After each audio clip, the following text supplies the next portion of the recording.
The wagon was out of control, 2 horses wild with terror, a teacher frozen at the reins, and the entire town of Dry Creek watching death barrel toward Main Street. Ethan Cole didn't think. He just moved. What happened next would shatter the walls he'd spent 15 years building around his heart. This is the story of a man who believed love destroyed everything, until a woman proved that fear was the real killer. Stay with me until the end. Hit that like button and comment your city below so I can see how far this story travels. Now, let me take you back to where it all began. The sun hadn't yet burned the frost off the Montana grasslands when Ethan Cole rode into Dry Creek that October morning in 1883.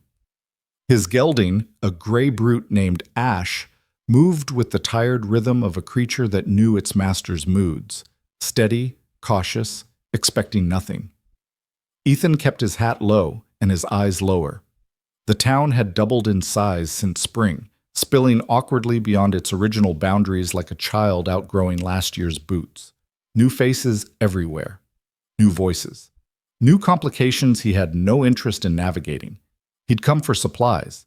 Coffee, lamp oil, ammunition, essentials that couldn't wait another week. The ranch sat 11 miles north, tucked against the foothills where the land turned rough and the neighbors turned scarce. That's how Ethan liked it. Distance was clarity. Solitude was survival. At 32, he'd perfected the art of being forgettable. Medium height, broad through the shoulders from years of work, face weathered but unremarkable beneath several days of stubble. Brown hair, brown eyes, brown coat. Nothing about Ethan Cole invited conversation, and everything about him discouraged it. He tied Ash outside Brennan's general store and stepped onto the boardwalk, already mentally cataloging his route through town. Get in, get out, speak to no one who didn't absolutely require it. But Dry Creek had other plans. Ethan Cole, as I live and breathe. He closed his eyes briefly, recognizing the voice before he turned. Samuel Hewitt, the town's self-appointed mayor and relentless optimist, was striding toward him with the kind of aggressive friendliness that made Ethan's jaw tighten. Sam, been months since we've seen you in town. How's that ranch holding up? Cattle looking good? You thinking about the winter feed situation? Because I've been talking to some of the other ranchers about bulk purchasing, and I think if we... Ranch is fine. Ethan kept his voice flat, his body angled toward the store. Just here for supplies. Sam either missed the dismissal or ignored it. Well, before you disappear back into those hills, you should know there's been some talk about expanding the grazing allotments. Territorial office is sending someone to... A shout cut through Sam's monologue. Then a scream. Then the unmistakable thunder of hooves moving too fast, iron shoes striking packed earth in panicked staccato. Ethan turned toward the sound, his body responding before his mind caught up. At the far end of Main Street, a wagon had broken loose from its moorings outside the livery stable. 2 draft horses, spooked by something Ethan couldn't see, were charging straight down the center of town, the wagon fishtailing wildly behind them. People scattered. A woman snatched her child off the street. Old Porter dove behind a water trough. The horses weren't slowing. If anything, their terror was accelerating, feeding on itself, turning animal panic into lethal momentum. And there, fighting the reins with everything she had, was a woman Ethan had never seen before. She wasn't screaming, wasn't freezing. Her hands worked the leather with fierce determination. Her body braced against the wagon seat, her dark hair coming loose from its pins as she fought for control. But the horses were beyond reason, and the wagon was seconds from careening into the crowd gathering outside the church. Ethan was moving before the thought fully formed. He vaulted off the boardwalk and into the street, his boots hitting dirt as the wagon bore down on him. 50 feet, 40.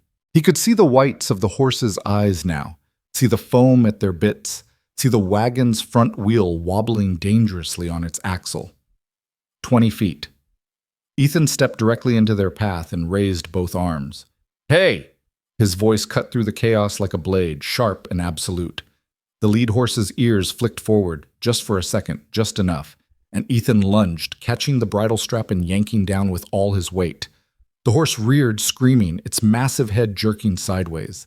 Ethan held on, his boots skidding in the dirt as half a ton of terrified animal tried to shake him loose. The second horse crashed into the first, their traces tangling, and the wagon slewed violently to the left.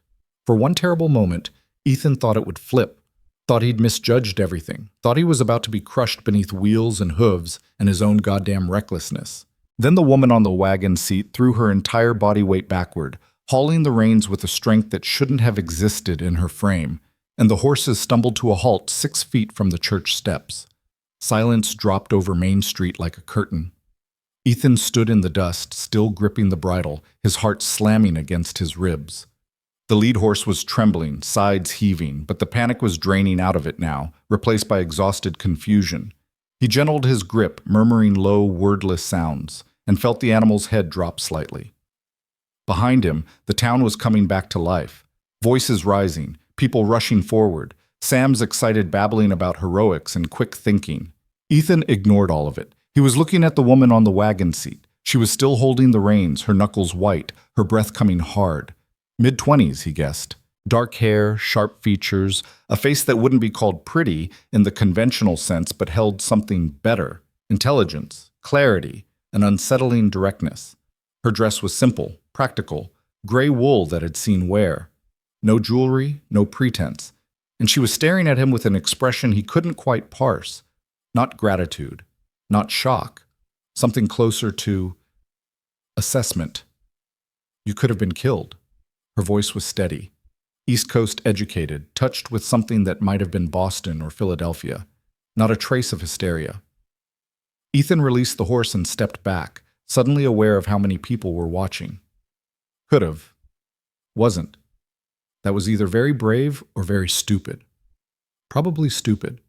He turned away, dusting off his hands, already regretting the attention, already feeling the weight of dozens of eyes on his back, already wanting to be 11 miles north, where nobody asked questions or expected conversation. But Sam was there, clapping him on the shoulder with enough force to make Ethan wince. "Ethan Cole, you just saved Miss Hale's life. Margaret, this is the man I was telling you about. Owns the Cole Ranch up north. Keeps to himself mostly, but clearly he's got the kind of quick thinking we need around here."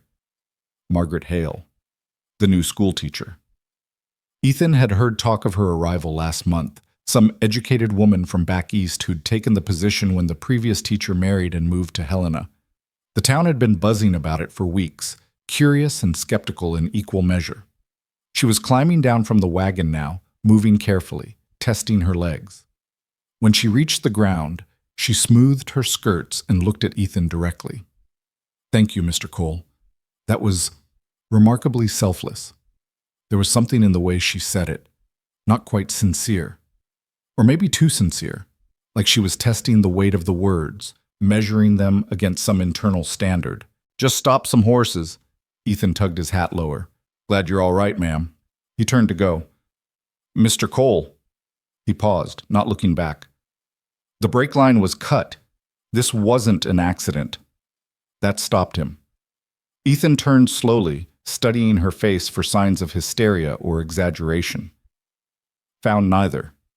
Margaret Hale met his gaze evenly, her hands folded in front of her, her expression calm and certain.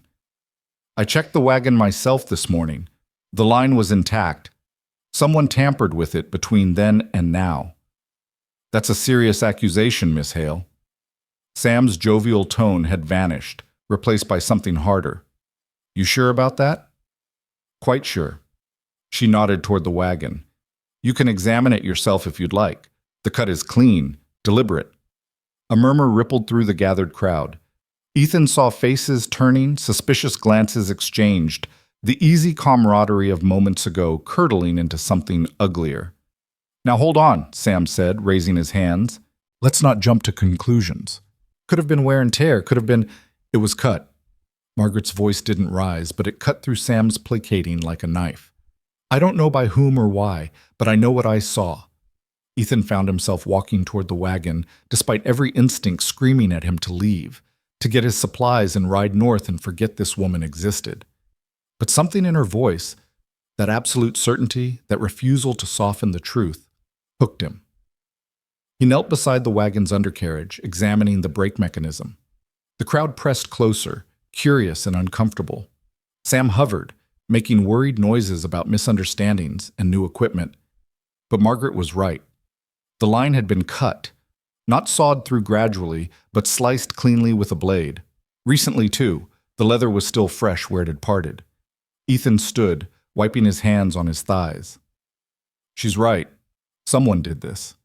The murmur turned into an uproar. Who would do such a thing? That's attempted murder. We need to call the sheriff. The sheriff's in Helena for the week, dealing with that land dispute.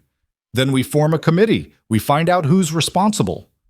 Ethan felt the situation spiraling, felt the town's fear and outrage building towards something stupid and dangerous.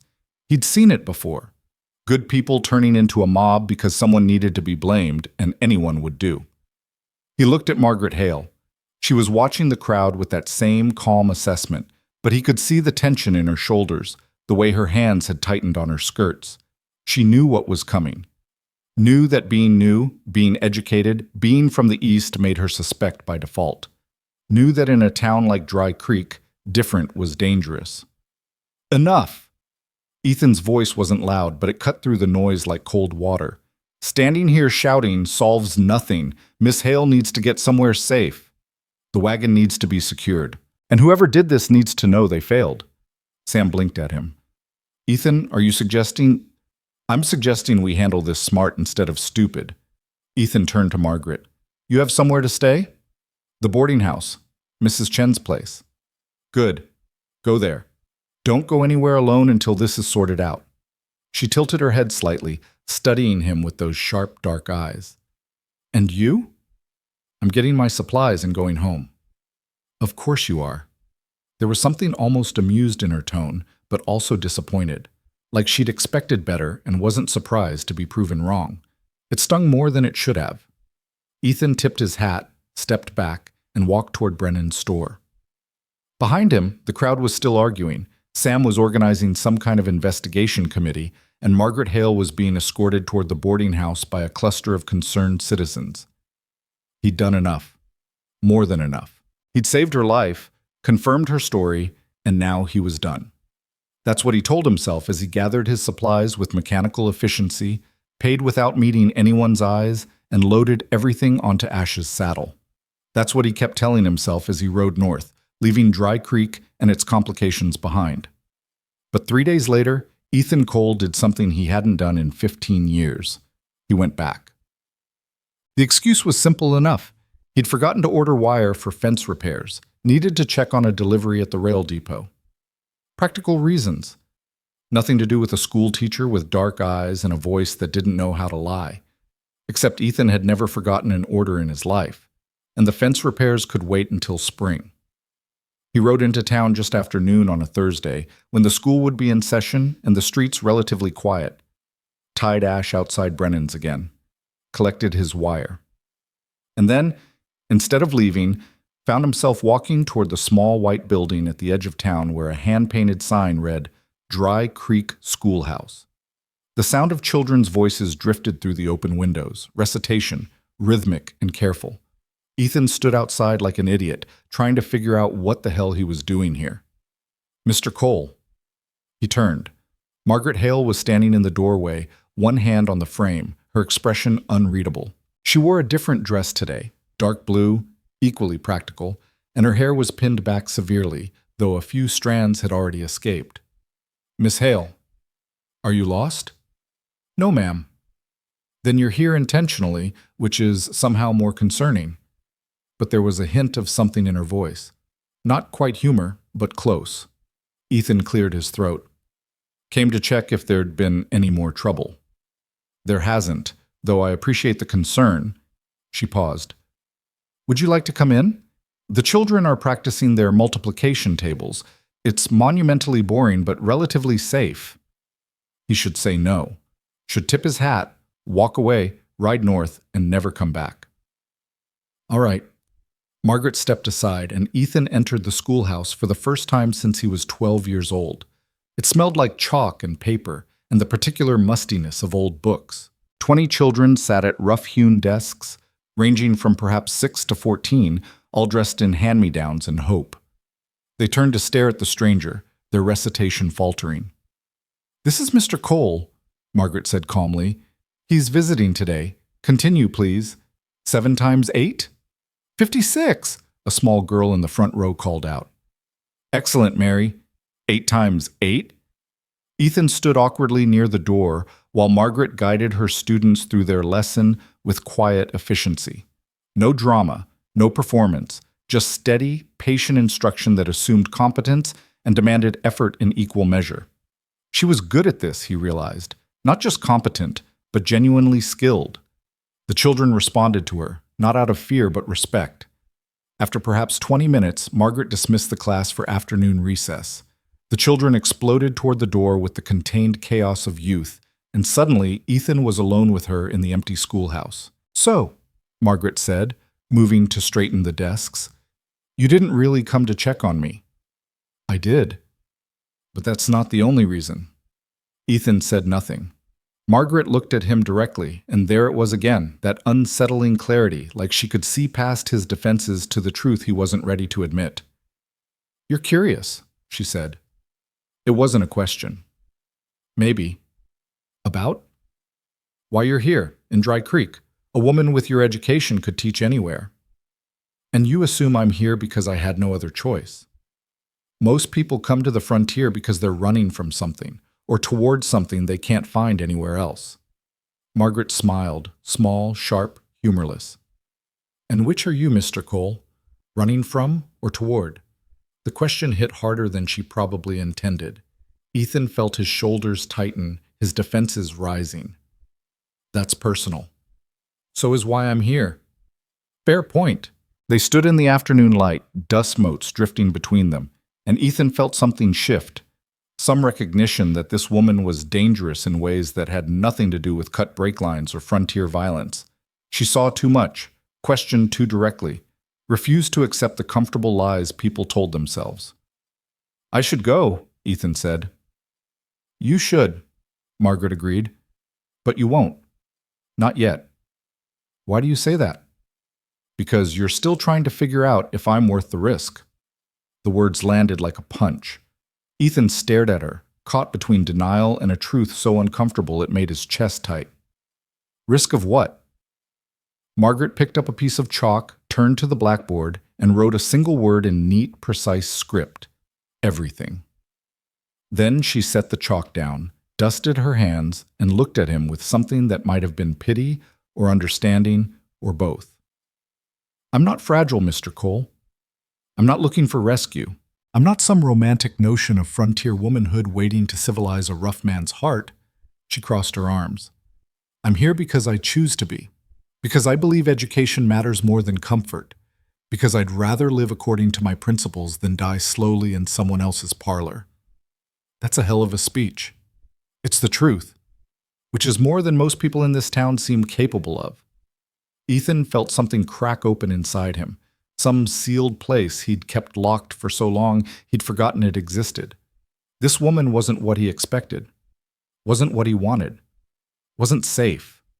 And that terrified him more than any runaway wagon ever could. "I'll check on you next week," he heard himself say. "Why?" "Because someone cut your brake line and nobody's figured out who." "That's not why." No, it wasn't. Margaret held his gaze, waiting, and Ethan realized she wasn't going to let him hide, wasn't going to accept half-truths or comfortable evasions. If he was going to do this, whatever this was, she demanded honesty. "Because I want to," he said finally. Raw, simple, true. "Then come back," Margaret said. "But don't come back because you think I need saving. Come back because you're brave enough to risk being seen." Ethan left without another word, but he came back the following Thursday, and the Thursday after that, and the one after that, always with an excuse, always with some practical reason that made sense on the surface. He was checking on the schoolhouse roof, delivering wood for the stove, asking about organizing a winter education program for the ranch families. Margaret never called him on the lies, just met him with that same sharp assessment, that same refusal to accept anything less than honesty. And slowly, against every instinct screaming at him to stop, Ethan began to talk. Not about the important things, not yet, but small truths, observations about the land, stories about difficult cattle, opinions about the territorial government's incompetence. Margaret listened with the same focused attention she gave her students, asking questions that made him think harder than he'd thought in years. She talked too.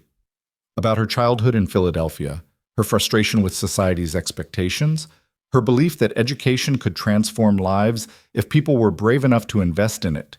She spoke about ideas the way Ethan spoke about land, with passion, specificity, practical knowledge earned through experience. They were careful not to touch, careful to maintain proper distance, careful to ensure no one in town could claim impropriety. But something was growing between them, something neither of them named but both recognized. It was Margaret who finally said it out loud. "You're afraid of me." They were walking along the creek one November afternoon, the cottonwoods bare and silver in the fading light. Ethan had brought his horse, ostensibly to check some property markers, and Margaret had joined him after school. Proper. Visible, nothing hidden. "That's a bold claim," Ethan said. "It's true. You're terrified. I can see it every time you look at me." "Maybe I just prefer being alone." "No." Margaret stopped walking, turned to face him. "You don't prefer it. You've convinced yourself it's safer. There's a difference." Ethan wanted to deny it, wanted to build the wall back up, retreat to his ranch, forget this woman existed. But he was so goddamn tired of lying. "I'm afraid," he said quietly. "Terrified, actually." "Of what?" "Of wanting something I can't protect.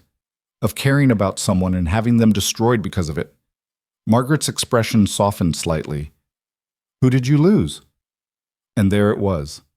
The question he'd been avoiding for 15 years. Ethan looked at the creek, the water running cold and clear over ancient stone. "My mother, sister, father, eventually, though that took longer." He swallowed hard. "Scarlet fever. I was 17. Watched them die over the course of 3 weeks.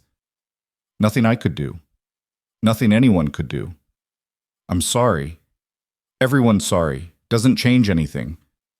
"No," Margaret agreed. "It doesn't. But using their deaths as an excuse to stop living doesn't honor them either." Ethan's head snapped around. "That's not what I'm doing." "Isn't it? You've spent 15 years hiding on a ranch, convincing yourself that isolation is strength, that caring is weakness, that loving someone means inviting destruction." She stepped closer. "But all you've really done is ensure that when you die, you'll do it alone, having protected nothing, having risked nothing, having lived nothing." The words hit like bullets. Ethan felt his chest tighten, felt anger and grief and something deeper rising up. "You don't understand." "I understand perfectly." Margaret's voice was steady, relentless. "I understand that you're choosing fear over life, safety over meaning, and I understand that if you continue down this path, you'll wake up one day and realize you've wasted decades protecting a heart that stopped beating the day your family died." Ethan turned away, his hands shaking. "Why do you care? You barely know me." "Because I see you, Ethan. I see who you are beneath the fear, and I refuse to watch another intelligent person destroy themselves with lies." He stood there, shaking, 15 years of carefully constructed defenses crumbling around him. Everything he'd believed, everything he'd built, everything he'd told himself about survival and solitude, all of it suddenly felt hollow. "What do you want from me?" His voice came out raw, broken. "I want you to choose, deliberately, honestly."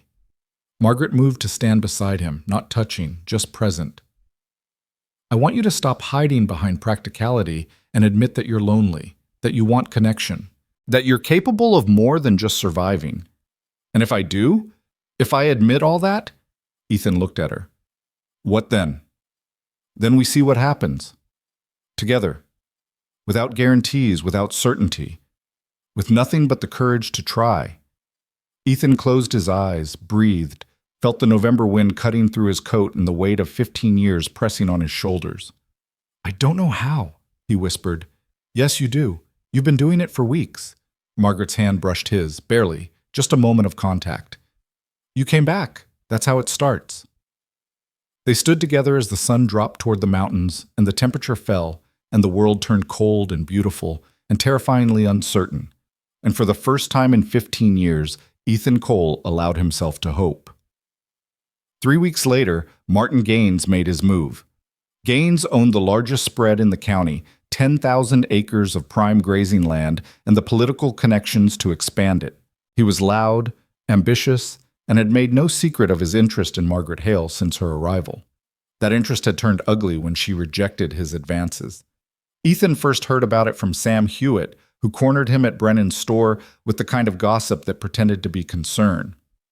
"Just thought you should know," Sam said, lowering his voice. "Gaines has been telling anyone who'll listen that Miss Hale is, well, that she's not as respectable as she appears, that she's been entertaining men at the boarding house, that her intentions here aren't purely educational." Ethan's hand stilled on the bag of coffee he was loading. "That's a damn lie. Course it is, but you know how talk spreads, and Gaines, well, he's got influence. People listen to him." "What does he want?" "What he's always wanted. Control. He figures if he can damage her reputation enough, she'll have to leave or accept his protection. Either way, he wins." Ethan felt something cold and furious settling in his chest. "Where is she now?" "School, probably. But Ethan, you need to be careful. Gaines has been watching. If you—" Ethan was already moving. He found Margaret at the schoolhouse, washing the blackboard after dismissing her students. She turned when he entered, saw his expression, and straightened. "What happened?" "Gaines is spreading lies about you, trying to destroy your reputation." "I know." That stopped him. "You know. 3 families pulled their children from school this week. Mrs. Patterson crossed the street to avoid speaking to me yesterday, and someone left a rather vile note under my door at the boarding house." Margaret set down her cloth, her movements precise and controlled. "I'm not blind, Ethan." "Why didn't you tell me?" "Because there's nothing you can do. Because getting involved will only make it worse. Because—" She paused. "Because I need to fight this battle myself." "That's bullshit. It's practical. It's fear." Margaret's eyes flashed. "Don't use my own words against me." "Then don't lie to me." Ethan crossed the room, stopping a few feet away. "You said I was choosing fear over life. You were right, but you're doing the same thing now. You're isolating yourself because you think it's safer than accepting help. This is different. It's not. Gaines is trying to force you out because he can't control you, because you threaten everything he believes about how women should behave, about who gets to have power in this town. And if you let him win by staying silent, by fighting alone, you prove him right." Margaret stared at him, something shifting in her expression. "What are you suggesting?" "I'm suggesting we stop pretending, stop being careful, stop giving a damn about what people think." Ethan moved closer. "I'm suggesting you let me stand beside you, publicly, deliberately, so everyone in this town knows that if they come for you, they come for both of us. That will destroy your reputation too." "I don't care." "Ethan, I don't care," he repeated, and meant it. "Let them talk. Let Gaines spin whatever lies he wants. I'm done hiding. I'm done pretending I don't care. I'm done choosing safety over the only thing that's made me feel alive in 15 goddamn years." Margaret's breath caught. "You're sure?" Terrified, but sure. She studied his face for a long moment, and Ethan saw her making the same calculation he had, weighing risk against reward, fear against possibility, isolation against connection. "All right," she said finally. "Then here's what we're going to do." They walked into the town meeting together that Saturday night. The room went silent. Ethan had dressed carefully, clean shirt, vest, his good coat. Margaret wore a simple dark dress, her hair pinned back, her spine straight. They entered through the main door, visible to everyone, and took seats in the third row. Together. The whispers started immediately. Heads turning, shocked expressions. Martin Gaines, standing near the front, went red with fury. Sam Hewitt was attempting to call the meeting to order, discussing water rights or some other routine business, but nobody was listening. The entire room was focused on Ethan and Margaret, trying to parse what their presence together meant. Gaines decided to make it explicit. "Before we begin," he said, his voice cutting through the murmurs, "I think we need to address the elephant in the room. Or should I say, the schoolteacher." "Martin," Sam tried to interrupt. "No, Sam. This needs to be said." Gaines turned to face the crowd. "We brought Miss Hale here to educate our children, to provide moral guidance. But it seems she's been providing other kinds of guidance as well, to certain unmarried men, in private. The room erupted. Ethan started to stand, but Margaret's hand on his arm stopped him. "Let me," she said quietly. She rose and the room gradually quieted, everyone watching to see what the accused schoolteacher would say. "Mr. Gaines is correct," Margaret said, her voice calm and clear. "I have been spending time with Mr. Cole, in public, during daylight hours, with absolutely nothing to hide." Gaines sneered. "That's not what I've heard." "Then you've heard lies." Margaret didn't raise her voice, but somehow it filled the room anyway. "Which you've been spreading deliberately because I refused your advances.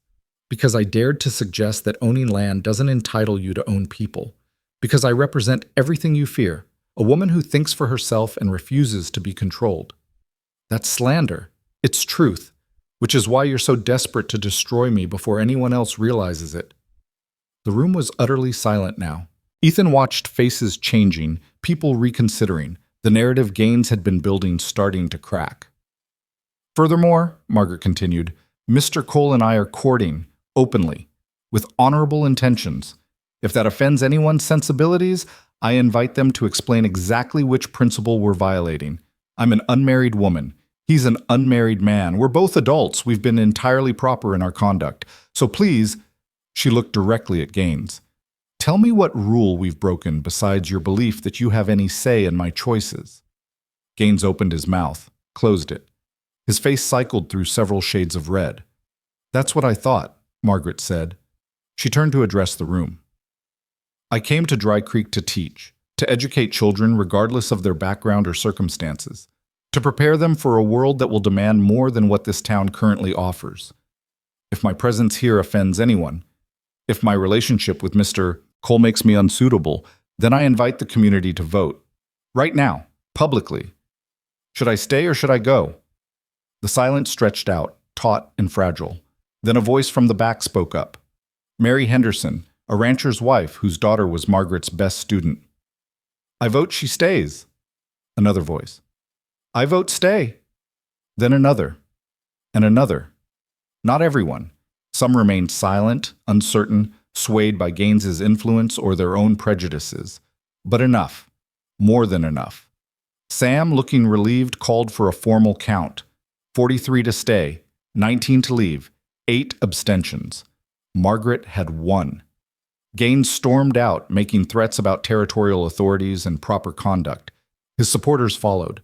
But the majority remained, and as the meeting resumed, Ethan felt something fundamental shift. He'd chosen, publicly, irrevocably. He'd stood beside Margaret Hale in front of the entire town and declared himself without equivocation. And instead of destroying him, it felt like freedom. After the meeting, they walked back to the boarding house in the cold November night.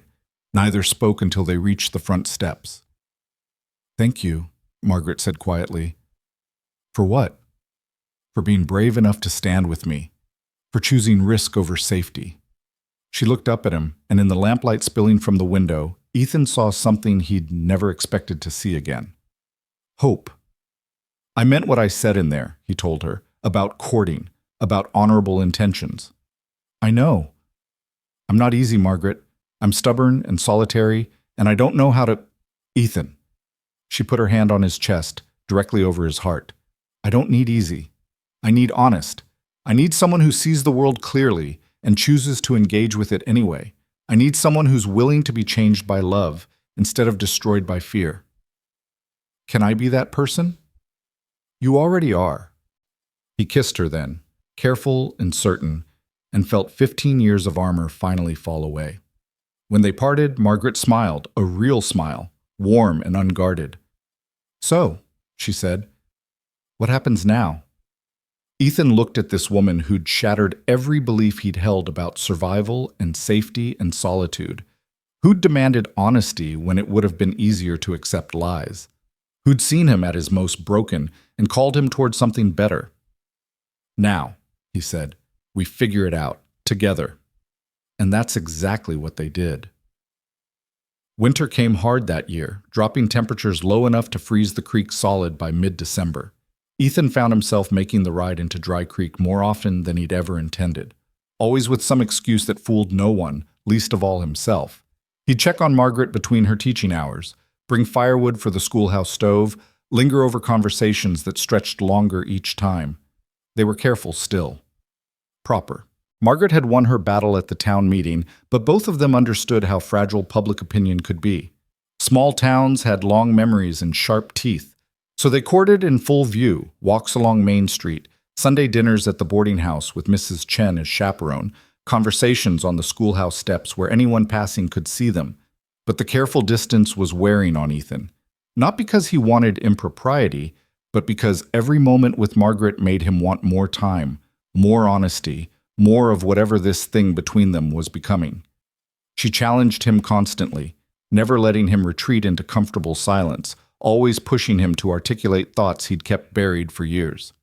"You're doing it again," she said one afternoon in late December. They were sitting on a bench outside Brennan's store, ostensibly watching the town prepare for Christmas, but really just existing in each other's presence. "Doing what?" "Retreating into your head. I can see it happening. You get this look, like you're calculating distances and exits." Ethan shifted uncomfortably. "Maybe I'm just thinking. About how to leave? That's not fair." "It's accurate." Margaret pulled her shawl tighter against the wind. "Every time we get close to something real, something vulnerable, you start planning your escape route. You're doing it right now." She was right, and they both knew it. Ethan had been thinking about the ranch, about the cattle he needed to check on, about whether he could justify staying in town another hour or whether he should ride out before the weather turned worse. "I don't know how to do this," he admitted quietly. "How to be present. How to stop treating every conversation like it might be the last one. Then stop trying to control the outcome. Just be here. With me. Right now." Margaret looked at him with those sharp, dark eyes that never let him hide. "Can you do that? Can you just sit here without planning 3 moves ahead?" Ethan took a breath, released it, made himself focus on the immediate present, the cold air on his face, the sound of children playing in the snow across the street, Margaret's shoulder barely touching his through layers of winter clothing. "I'm scared," he said, raw and simple. "I know. Of losing you, of getting too close, and then having everything taken away again. I know that too." Margaret's hand found his, hidden between their bodies where casual observers wouldn't see. "But Ethan, you're so focused on potential loss that you're missing what we already have, this moment, this conversation, the fact that you're here at all. Is it enough? Just moments? It's everything. Moments are all anyone ever has." They sat in silence for a while, and Ethan tried to practice what she was teaching him, being present, accepting uncertainty, letting go of the desperate need to control outcomes. It felt like learning to walk again. Every instinct screamed at him to pull back, to protect himself, to maintain distance. But Margaret's hand was warm in his, and she wasn't asking him to be perfect, just honest. "I'm glad you're here," he said finally. "Good. So am I." It was enough. For now. The trouble started again in January, though it came from a different direction this time. Ethan was at the rail depot collecting a shipment of supplies when he overheard 2 men talking near the loading platform. He didn't recognize them, probably drifters or hired hands from one of the larger ranches, but their conversation stopped him cold. "Heard there's good money in it. 300 head, maybe more. Just sitting out there waiting. Cole's place? That's asking for trouble. Man's got a reputation. Man's got a woman now, spending all his time in town instead of watching his stock. Makes him soft. Makes him vulnerable." Ethan stepped around the corner, his movements deliberate. Both men went silent, their eyes widening slightly when they saw him. "You were saying?" His voice was quiet, dangerous. The first man, younger and clearly stupider, tried to bluff. "Just talking, friend. No harm meant." "I'm not your friend, and you're talking about rustling my cattle." "Now hold on. No." Ethan moved closer, keeping his voice low enough that no one else at the depot could hear. "You hold on. I know exactly what you're planning, and I know who sent you. Martin Gaines wants to hit my ranch while I'm distracted, make me look weak, maybe force me to sell out cheap. But here's what's going to happen instead. You're going to ride back to Gaines and tell him that if one head of my stock goes missing, I'll know exactly where it went, and I won't go to the sheriff. I'll come for him directly. Understood?" The second man, older and smarter, grabbed his companion's arm. "Understood. We were just talking, Cole. Nothing more. See that it stays that way." They left quickly, and Ethan stood in the cold January air feeling something dark and familiar settling over him. This was what he'd feared. This was why isolation had felt safer. The moment you cared about something, the moment you let people see what mattered to you, they found ways to use it against you. He should have expected it. Should have known that Gaines wouldn't forget his humiliation at the town meeting. Should have realized that showing weakness, showing love, would make him a target. The smart thing would be to pull back. Stop courting Margaret so publicly. Return to the ranch full-time, watch his stock, protect what was his through vigilance and distance. But even as the thought formed, Ethan knew he wouldn't do it, couldn't do it, because pulling back now would mean proving Gaines right, would mean admitting that love was a liability, that caring made you vulnerable, that the only safety was solitude. And Margaret had taught him better than that. He found her at the schoolhouse, dismissing her students for the day. She took one look at his face and sent the last straggling children home with gentle firmness. "What happened?" Ethan told her. All of it. The conversation at the depot, Gaines's probable involvement, the threat hanging over everything they'd built. Margaret listened without interrupting, her expression growing harder with each detail. When he finished, she was quiet for a long moment. "He's trying to force you to choose," she said finally.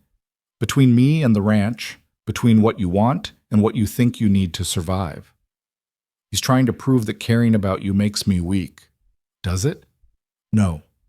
Ethan said it without hesitation. "It makes me terrified, but not weak." "Then what are you going to do?" That was the question, wasn't it? Ethan walked to the window, looking out at the snow-covered street, the mountains beyond, the vast territory he'd chosen 15 years ago because it promised isolation and safety. "I'm going to go home," he said slowly. "Check on the ranch. Make sure the stock is secure. Hire some temporary help if I need to." He turned to face Margaret. "And then I'm going to come back, because I'm not letting Gaines dictate my choices. I'm not letting fear win." "How long will you be gone?" "A week, maybe 2. Margaret nodded, but he saw something flash across her face. Worry, quickly controlled. She was scared too, he realized. Scared that he'd leave and not come back. Scared that distance would give him an excuse to retreat. "Margaret?" He crossed the room, took her hands. "I'm coming back." "You can't promise that. Anything could happen." "I'm coming back," he repeated more firmly. "Not because I have to, because I choose to. Because you've taught me that running from fear doesn't make you safe. It just makes you alone." She searched his face, and whatever she saw there must have satisfied her because some of the tension left her shoulders. 2 weeks, she said. "If you're not back in 2 weeks, I'm coming to find you." "That's a long ride in winter." "Then you'd better come back." He almost kissed her then, but they were still visible through the schoolhouse windows, still subject to the town's watchful eyes. So instead, he squeezed her hands once, released them, and stepped back. 2 weeks, he promised. The ride back to the ranch was brutal. A storm had blown in overnight, dropping 6 inches of snow and turning the trail into a treacherous maze of hidden ice and drifts. Ash struggled through it gamely, but by the time they reached the ranch house, both horse and rider were exhausted. Ethan spent the next 3 days checking stock, repairing fence lines damaged by the storm, and generally ensuring that his cattle were accounted for and secure. Nothing seemed amiss. No signs of rustling attempts. No evidence that Gaines's men had made good on their implied threats. But the conversation at the depot haunted him. Not because he feared the physical threat. Ethan could handle rustlers if they came, but because it forced him to confront an uncomfortable truth. His ranch wasn't enough anymore. For 15 years, it had been everything. His purpose, his protection, his reason for existing. The land had given him a sense of control in a world that had taken everything else. But now, riding the fence lines alone, checking cattle in the bitter cold, returning each night to an empty house, it felt hollow. He missed Margaret. Missed her sharp observations and her refusal to accept easy answers. Missed the way she pushed him to articulate thoughts he barely knew he had. missed the simple presence of another person who saw him clearly and chose him anyway. And that realization was terrifying in its own right. Because if the ranch wasn't enough anymore, if solitude had stopped being sufficient, then he'd have to rebuild his entire understanding of what survival meant. On the fourth day, Ethan was riding the north pasture when he found the calf. It was a late birth, probably from the heifer he'd been watching last fall. The mother was standing over it protectively, but even from a distance, Ethan could see something was wrong. The calf wasn't moving right, wasn't trying to stand. He approached slowly, speaking low to calm the anxious mother. When he got close enough to examine the newborn, his heart sank. The calf's front leg was malformed, twisted at an angle that would never heal properly. It couldn't stand, couldn't nurse, couldn't survive. The practical thing, the thing Ethan had done a dozen times before, was to put the animal down quickly, end its suffering, accept the loss and move on. But his hand hesitated on his rifle. He thought about Margaret, about her insistence that choosing life over safety mattered, about how she'd called him out for protecting a heart that had stopped beating, about how she'd demanded he engage with the world instead of hiding from it. This calf was going to die. There was no saving it, no magical intervention that would straighten that leg or give it a fighting chance. But maybe how he chose to engage with that death mattered. Ethan dismounted, gathered the calf carefully, and carried it to the barn. He made a space in the corner, laid the newborn down on fresh straw, and sat with it as the life slowly left its body. He didn't look away, didn't distance himself, just bore witness to the end, acknowledging the loss instead of treating it like just another necessary task. When it was over, he buried the calf properly, marked the spot, and only then allowed himself to feel the weight of what had happened. It was a small thing, a single animal that would never have survived anyway. But somehow it felt significant, like practice for a larger lesson he was still learning, that you could acknowledge loss without being destroyed by it, that you could care about something fully, even knowing it wouldn't last. That presence mattered more than protection. Margaret would understand, he thought. She'd see what he was trying to learn, even if he couldn't quite articulate it yet. He rode back to the house as the sun set, feeling exhausted and raw and strangely at peace. On the sixth day, the weather turned worse. Another storm rolled in from the north, this one meaner than the last. The temperature dropped below zero, wind screaming across the open country with enough force to knock a man off his feet. Ethan secured the barn, brought the horses inside, and settled in to wait it out. The storm lasted 3 days.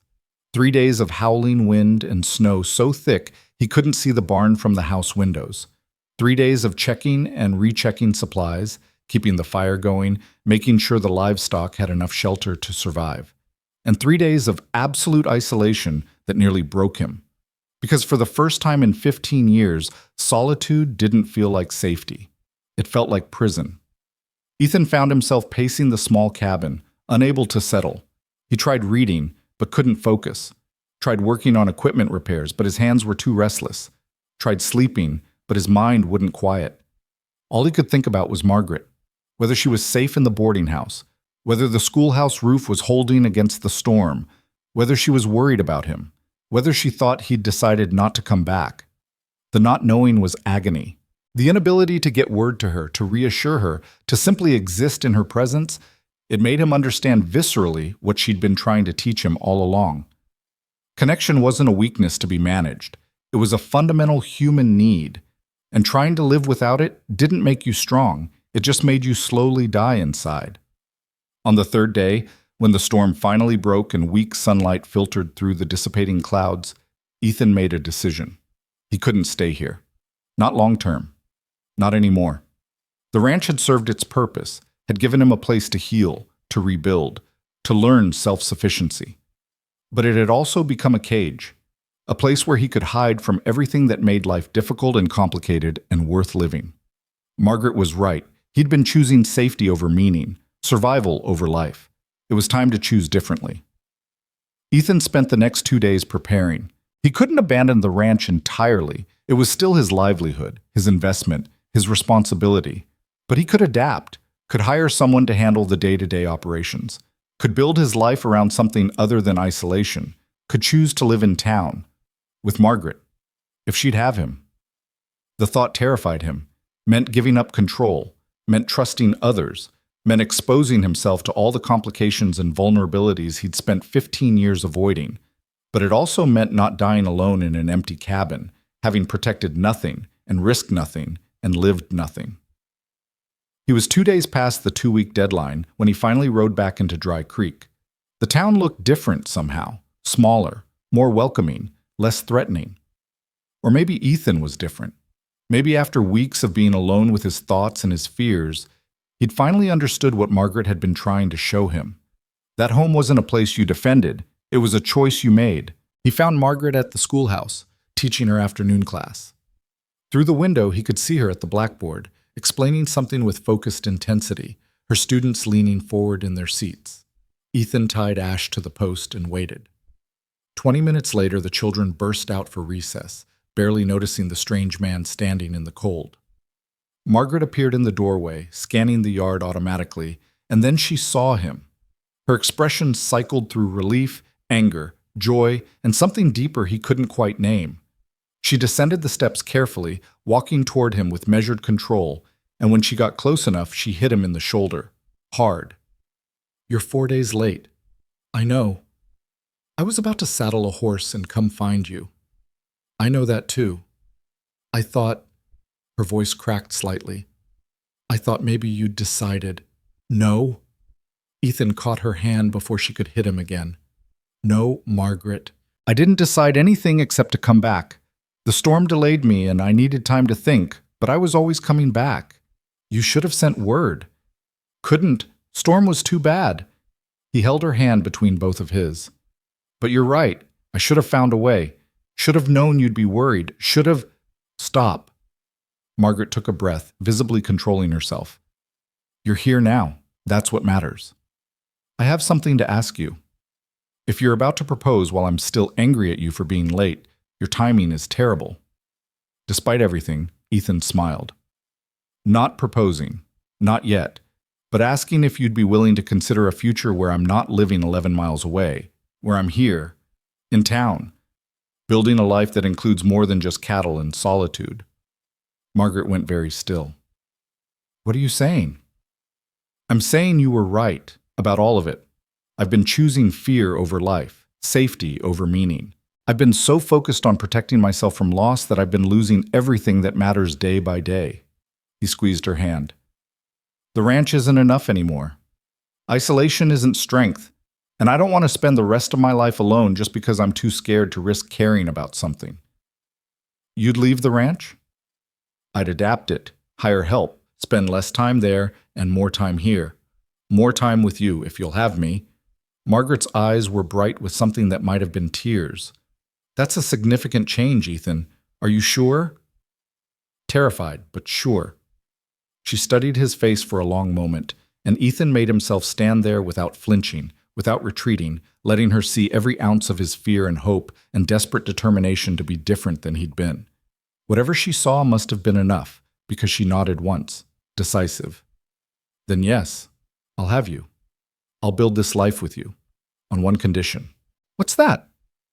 "You have to keep choosing, deliberately, every day. Not just once when the fear gets overwhelming, but constantly.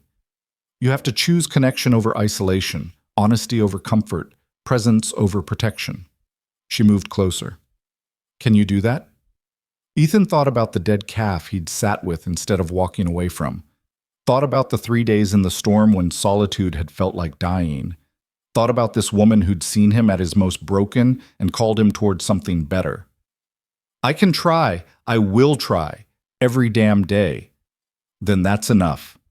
This time, when he kissed her, they were in full view of the schoolhouse, the street, the entire town. And Ethan didn't care. Didn't calculate the social implications or worry about propriety. Just kissed the woman he loved with complete honesty and zero apology. When they parted, Margaret was smiling, that rare, unguarded smile that made Ethan's chest tight.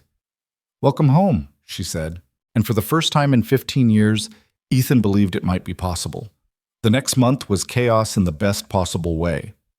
Ethan hired 2 hands to manage the ranch's daily operations, made arrangements to board Ash in town, and slowly began the process of moving his life from isolation to community.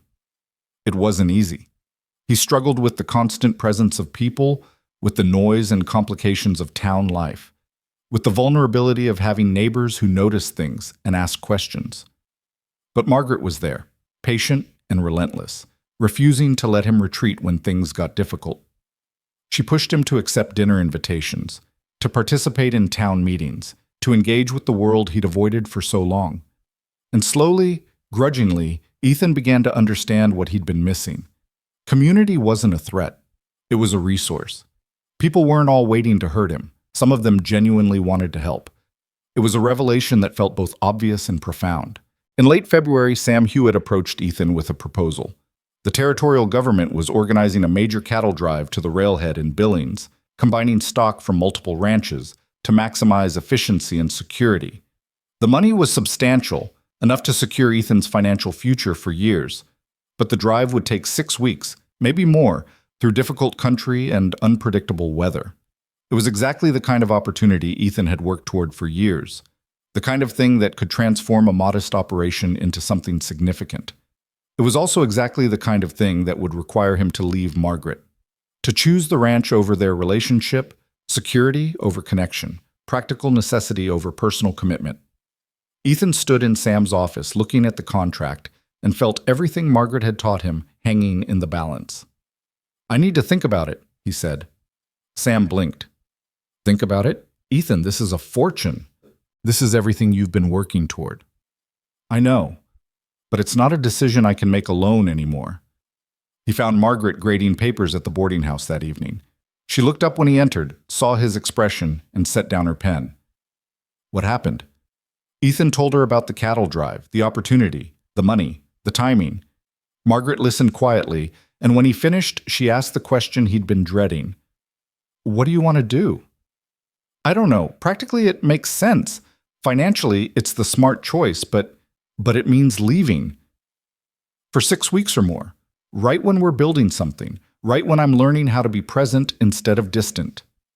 Ethan sat down heavily. "I'm afraid that if I choose the ranch over you even once, it'll prove that I haven't really changed, that I'm still the same person who chooses safety over meaning."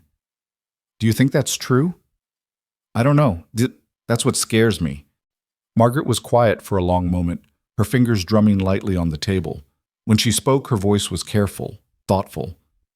"I think you're confusing presence with proximity. They're not the same thing." "How do you mean?" "Being present doesn't mean physically being here every moment. It means engaging honestly with your life, your choices, your commitments, wherever you are. It means not hiding behind practical necessity when you're really running from fear." She looked at him directly. "So the question isn't whether you should go on the drive. The question is why you'd go. Are you going because it's genuinely important to your future? Or are you going because it gives you an excuse to retreat?" Ethan sat with that, turning it over in his mind. And slowly, with Margaret's patient gaze on him, he began to untangle his own motivations. The money was important. The ranch's future was important. But if he was honest, truly honest, part of him wanted to go because it was familiar. Because 6 weeks on a cattle drive was a known quantity, something he understood and could control. Because being alone with animals and weather and distance was easier than continuing to learn how to be vulnerable with another person. "I think," he said slowly, "that I want to go for the wrong reasons. Maybe, but maybe you also want to go for the right ones. How do I tell the difference?" Margaret reached across the table, took his hand. "You ask yourself, if you go, will you spend the entire time wishing you were here? Will you be present on the drive, or will you be mentally running away? And if you stay, will you resent me for it? Will you feel trapped by this relationship instead of choosing it freely?" Those were harder questions. Ethan closed his eyes, made himself sit with the discomfort of not having easy answers. "I think," he said finally, "that if I go, I'll miss you terribly. But I won't be running away. I'll be handling my responsibilities so that when I come back, we can build something stable together. Something that isn't dependent on me abandoning everything I've worked for. And if I stay, I'd wonder if I was choosing you out of fear of losing you, rather than choosing you because I genuinely want to build this life." Margaret nodded slowly. "Then go." "What?" Go on the drive, handle your business, secure your future. She squeezed his hand. But come back. And when you do, come back because you choose to, not because you're obligated to. Come back ready to build something real. Ethan stared at her, feeling something shift in his chest. You're sure? I'm sure that I don't want a relationship built on fear of loss. I want a partnership built on deliberate choice, and that means trusting you to go do what you need to do, and trusting myself to still be here when you return. It was the most generous, terrifying gift anyone had ever given him. Complete trust. No manipulation, no demands, just honest acknowledgement that they both had lives and choices and futures that needed tending. I love you, Ethan said, simple and true. Margaret's breath caught. I love you too. Now go. Do what you need to do, and then come home. So Ethan went. He signed on for the cattle drive, spent a week preparing, said a careful goodbye to Margaret on the steps of the schoolhouse where they'd first begun to build something real. And then he rode north with 300 head of cattle, 12 other ranchers, and a purpose that felt different than anything he'd known before. Because this time, he wasn't running. He was choosing, deliberately, honestly. And for the first time in 15 years, Ethan Cole was learning what it meant to live. The drive started well enough.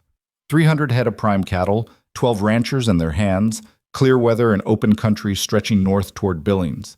Ethan rode flank position, keeping the stragglers moving, his mind occupied with the familiar rhythm of work that had defined most of his adult life. But something was different this time. The solitude that had once felt like refuge now felt incomplete. At night, when the other men gathered around the fire to play cards and swap stories, Ethan found himself joining them instead of retreating to the edges of camp. Not because he'd suddenly become social, but because isolation no longer served the purpose it once had. He thought about Margaret constantly, wondered what she was teaching her students, whether the schoolhouse stove was keeping them warm enough, if she missed him the way he missed her. The longing was physical, an ache in his chest that didn't fade with distance. But it wasn't the desperate, fearful thing he'd expected. It was clean, honest. The natural consequence of loving someone and choosing to be temporarily apart. Sam Hewitt rode up alongside him on the fourth day, his horse matching Ash's steady pace. You're different, Sam observed without preamble. How so? Can't quite put my finger on it. Less closed off, maybe, like you're actually here instead of just going through the motions. Sam squinted at the horizon.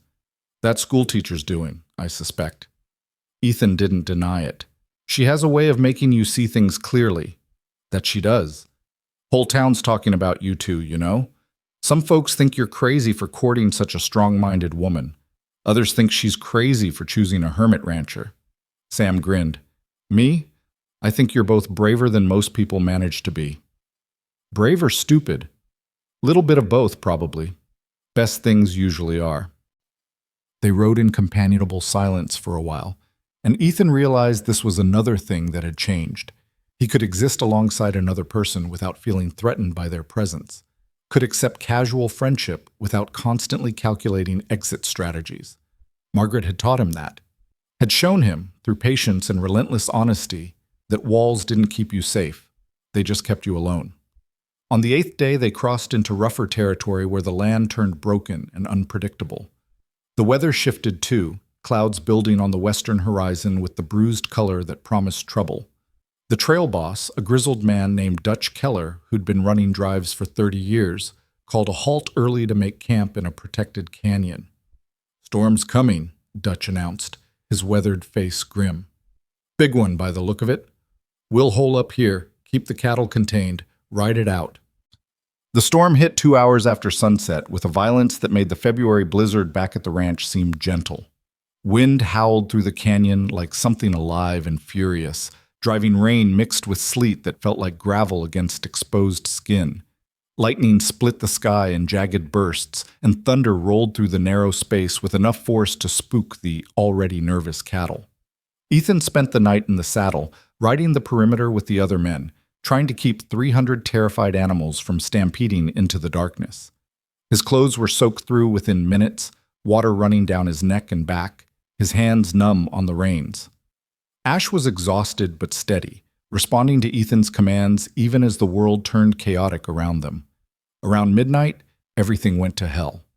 A lightning strike hit a dead cottonwood 50 yards from the main herd. The tree exploded in a shower of sparks and burning wood, and the cattle broke. Just shattered into panicked motion, 300 animals suddenly running in every direction at once, their bellowing mixing with thunder and wind into a cacophony of pure terror. Ethan kicked Ash into motion, chasing after the cattle streaming toward the canyon's narrow mouth. If they got out into open country in this storm, scattered across miles of darkness and broken ground, they'd lose half the herd or more. Everything depended on containing them here, in this canyon, until the storm passed and reason returned. He saw Dutch ahead, trying to block the canyon mouth, his horse rearing and spinning as cattle surged around him. Sam was there too, and 2 other ranchers Ethan barely knew. They were forming a living wall, their horses pressed shoulder to shoulder, trying to turn the herd back on itself. Ethan joined them, adding Ash's bulk to the barrier. For a few desperate minutes it worked. The lead cattle turned, confused by the obstruction, milling in chaotic circles while the rest of the herd pressed forward from behind. Then someone screamed. Ethan turned his head, saw one of the younger hands, kid named Billy, maybe 19, trying to control a spooked horse near the canyon wall. The horse reared, Billy lost his balance, and suddenly he was falling, tumbling into the mass of churning cattle with nothing but his own body between him and thousands of pounds of panicked beef. Without thinking, Ethan wheeled Ash around and drove straight into the herd. It was insanity, suicide, the kind of reckless move that got cowboys killed on every drive. But Ethan's body was moving on pure instinct, his mind clear and focused in a way it had never been before. He found Billy in the chaos, the kid curled on the ground trying to protect his head while hooves crashed down around him. Ethan leaned low into saddle, grabbed Billy's jacket with one hand, and hauled him up with a strength born of desperation. The kid weighed next to nothing, all bones and fear, and Ethan dragged him across Ash's neck like a sack of grain, then kicked the horse toward the canyon wall where the press of bodies was thinner. They almost made it. Almost. Ethan felt the impact before he understood what had happened. Something massive slammed into Ash's hindquarters, probably a bull, panicked and blind, and the horse went down. Ethan kicked free of the stirrups, managed to push Billy toward the canyon wall, but his own momentum carried him the wrong direction. Into the herd. Into the darkness. Into the churning mass of terrified animals that couldn't see him and wouldn't care if they could. Pain exploded across his ribs. Then his shoulder. Then something caught his leg and twisted, and Ethan heard himself scream over the thunder and the bellowing and the sound of his own bones breaking. He tried to stand, to fight his way clear, but his leg wouldn't hold him. Tried to crawl, but cattle were everywhere, their hooves striking ground and flesh with equal indifference. The world was spinning, tilting, fragmenting into discrete moments of agony separated by brief seconds of nothing. Then Dutch was there, his horse plowing through the herd like a battering ram. He grabbed Ethan's collar, started dragging him, and Ethan felt consciousness slipping away like water through his fingers. The last thing he saw before darkness took him was the storm still raging overhead, lightning illuminating clouds that looked like mountains, like monuments, like the end of everything. He woke to fire. Not the herd, not the storm, something worse, something internal. His entire body felt like it was burning from the inside out, every nerve screaming, every breath a battle against some invisible weight crushing his chest. Ethan tried to move and immediately regretted it. Pain lanced through his ribs, his shoulder, his leg. He made a sound that might have been a curse or a whimper and forced his eyes open. Canvas overhead, a tent, daylight filtering through, weak and gray, the smell of wood smoke and something medicinal. Voices nearby, low and worried. Never seen infection set in that fast. Bullet's still in there. We can't get it deep enough. Maybe if we could get him to a doctor, but the nearest town's 3 days' ride. Bullet. The word penetrated the fog of pain and confusion. Ethan tried to process it, the storm, the stampede, the cattle, but no guns. Nobody had fired any guns. He's awake. Sam's face appeared above him, drawn and exhausted. Easy, Ethan. Don't try to move. You're pretty banged up. What? His voice came out like gravel, throat raw and painful. What happened? You got caught in the stampede, saved Billy's life, got yourself half killed in the process. That was 3 days ago. 3 days. Ethan tried to understand that. 3 days of nothing. 3 days lost to fever and pain. The bullet wasn't a stampede injury. That happened after. Sam's expression went dark. Rustlers hit us the morning after the storm, while we were still scattered and trying to regroup. We fought them off, but you caught a round in the shoulder. Been unconscious and feverish ever since. Rustlers. Ethan closed his eyes, trying to push through the pain and confusion to understand the shape of what had happened. The stampede had been an accident, weather and fear, and bad luck. But the rustlers, that was deliberate, organized. The kind of thing that required planning and opportunity. The kind of thing Martin Gaines might arrange. How many did we lose? 70 head. Could have been worse. Dutch says you saved the bulk of the herd when you blocked that canyon mouth. Sam hesitated. Billy's alive too, by the way. Kid won't stop talking about how you rode into a stampede to save him. You're a damn hero, Ethan, even if you're too stubborn to admit it. Hero. The word tasted bitter. Heroes didn't end up shot and broken and burning with infection in a tent 3 days from civilization. I need to get back, Ethan managed. Need to. You're not going anywhere. You can barely breathe, your leg's broken, and that shoulder wound is infected worse than anything I've seen outside a war. Sam's voice was gentle but firm. Dutch rode ahead to Billings to fetch a doctor. Should be back tomorrow, maybe the day after. Until then, you stay put. Try not to die. Try not to die. Simple advice. Harder than it sounded. Over the next 2 days, Ethan drifted in and out of consciousness, his mind fragmenting under the assault of fever and pain. Sometimes he thought he was back at the ranch, checking cattle in the snow. Sometimes he was 17 again, watching his mother die while fever consumed her the same way it was consuming him now. And sometimes he was with Margaret, sitting on the bench outside Brennan's store, her hand warm in his, her voice steady as she told him that moments were all anyone ever had. "I'm sorry," he whispered to the empty tent, though he wasn't sure if he was apologizing to Margaret or to himself or to the life he might not get to live. "I'm sorry I left. I'm sorry I thought I could—" Shh. A cool cloth touched his forehead, and for a moment Ethan thought maybe he'd died and this was whatever came after. But the voice that spoke was Dutch's, rough and practical. "Save your strength, Cole. Doctor'll be here soon. Margaret, we'll get word to her, soon as you're stable, but first you gotta stabilize." Ethan wanted to argue, wanted to explain that Margaret needed to know now, needed to understand that he hadn't chosen to leave her, that the drive had turned dangerous and wrong and nothing like what he'd planned. But the words wouldn't come, and the fever was pulling him back down into darkness. In the depths of that darkness, Ethan confronted the truth he'd been avoiding since the day Margaret had challenged him outside the schoolhouse. He was terrified of dying. Not because of the physical end. He'd made peace with mortality years ago, watching his family succumb to disease. But because dying now would prove his deepest fear correct. That love destroyed. That caring made you vulnerable. That opening your heart meant giving the world a weapon to break you. If he died here, shot by rustlers while trying to build a future with Margaret, it would confirm everything he'd believed for 15 years. Would prove that isolation was safety, that distance was survival, that the only way to protect yourself was to never let anyone matter enough to hurt you. And Margaret would be left alone, having trusted him to come back, having believed he was brave enough to choose connection over fear. The thought was unbearable. Ethan fought the fever with everything he had, fought through pain that made him want to scream, through delirium that tried to convince him he was already dead, through moments of absolute despair when surrender seemed easier than survival. But he thought about Margaret's voice telling him that moments were everything, thought about her hands in his, steady and strong, thought about the life they could build if he was just stubborn enough to live. And slowly, agonizingly, the fever began to break. The doctor arrived on the 5th day, a severe woman named Dr. Catherine Winters, who took one look at Ethan's infected shoulder and started issuing orders like a field general.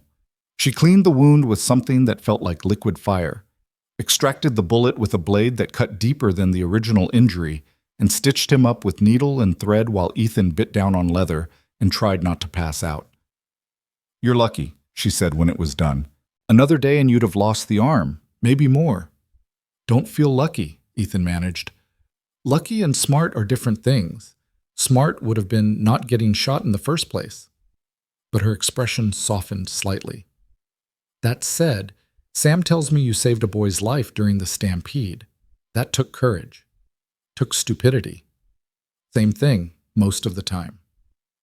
Dr. Winters began packing her instruments. "You'll heal. The leg will take 6 weeks, maybe more. The shoulder needs rest and clean bandages daily. And the ribs, well, those just hurt. Not much to be done except wait." "When can I travel?" "You shouldn't. Not for at least 2 weeks. Need to get back to Dry Creek. There's always someone." Dr. Winters cut him off. "But that someone would rather have you alive and late than dead and punctual. You'll heal here, then travel when you're strong enough. That's not a suggestion, Mr. Cole. That's medical necessity." Ethan wanted to argue. Wanted to insist he could ride now, injured or not, because every day he stayed here was another day Margaret didn't know what had happened. Another day she might think he'd chosen the drive over her. Another day his absence might confirm her worst fears about whether he was truly capable of choosing connection. But his body had other plans. Even sitting up made him dizzy, and the thought of climbing into a saddle was laughable. Dr. Winters was right. He wasn't going anywhere. "Can someone carry a message?" he asked Sam that evening. "To Margaret, let her know what happened." "Already done. Sent a rider 3 days ago with word that you were injured but alive. Should have reached Dry Creek by now." Sam settled onto a stool beside Ethan's cot. Figured she'd want to know sooner rather than later. Relief washed through Ethan, so intense it was almost painful. "Thank you." "Don't thank me yet. She might ride up here and kill you herself for getting shot." Despite everything, Ethan smiled. "She might at that." The smile faded as another thought occurred to him. "The rustlers. Did Dutch recognize any of them?" Sam's expression darkened. "2 of them. Small-time hired guns out of Helena. The kind of men who'll do anything for enough money." He paused. "Dutch thinks it was a planned hit. Someone knew about the drive, knew the route, knew we'd be vulnerable after the storm. Gaines. Can't prove it. But yeah, that's the thinking." Sam leaned forward. "Thing is, Ethan, this isn't over. Those men failed to take the herd, but they succeeded in slowing us down, costing us money, and nearly killing you in the process. Whoever hired them got part of what they wanted. Which is? Proof that caring about something makes you vulnerable. Proof that the moment you stop protecting yourself every second, someone will find a way to hurt you." The words hit harder than Sam probably intended, because that was exactly what Ethan's old self would have believed, would have taken this injury, this betrayal, this violence, and used it as evidence that love was a liability, that opening himself to Margaret had made him a target, that isolation had been right all along. But lying in that tent, his body broken but his mind finally clear, Ethan understood something fundamental. The rustlers hadn't attacked because he loved Margaret. They'd attacked because someone like Gaines, someone who believed power came from control and fear, saw Ethan's transformation as a threat, saw a man choosing connection over isolation, and recognized it as dangerous to the entire structure of how frontier society operated. Because if one man could change, could choose vulnerability over strength, presence over protection, then maybe others could too. And that would undermine everything people like Gaines had built their lives around. "Sam," Ethan said quietly, "when I can travel, I need you to do something for me. Name it. Help me get back to Dry Creek, to Margaret, whatever it takes, however long it takes. Because I need her to see that I'm choosing to come back. Not because I have to, not because I'm obligated, but because she taught me that fear isn't what kills you, hiding from fear is." Sam studied him for a long moment, then nodded slowly. "All right, we'll get you home. But Ethan, when we do, you're going to have to face Gaines. A man like that doesn't stop just because you survived. He'll keep coming until someone stops him." "I know. You ready for that?" Ethan thought about the 15 years he'd spent hiding, the months he'd spent learning to be present, the woman who'd refused to let him retreat into comfortable lies. "I'm ready to try." Recovery was brutally slow. The leg was worst, a clean break below the knee that Dr. Winters had set and splinted, but which required complete immobility to heal properly. Ethan spent 2 weeks in that tent, going slowly mad with inactivity, while the rest of the drive completed its journey to Billings without him. Dutch stayed behind with 2 other men to watch over the injured, and they became Ethan's unexpected companions in the long hours of healing. They played cards, told stories, argued about cattle and weather and territorial politics. And slowly, Ethan began to understand another thing Margaret had been trying to teach him. Community didn't mean weakness. It meant having people who stayed when things got difficult, who sat with you through pain and boredom and uncertainty without expecting anything in return except that you do the same for them. It was Dutch who finally asked the question Ethan had been avoiding. "What are you scared of, Cole?" They were sitting outside the tent on a rare warm afternoon, watching clouds build over the mountains. Ethan's leg was propped on a crate, his shoulder still aching but healing clean. Lots of things. Specifically, right now, what's got you looking like a man heading for his own execution? Ethan was quiet for a moment, trying to articulate something he barely understood himself. "I'm scared that Margaret will realize I'm not worth the risk. That all this," he gestured at his injuries, "proves that loving me means accepting danger and complications she never asked for." Dutch snorted. "That's the dumbest thing I've heard all month, and I just spent 6 weeks with cowboys." "How so?" "You think she doesn't know that life is dangerous? That loving someone means accepting risk?"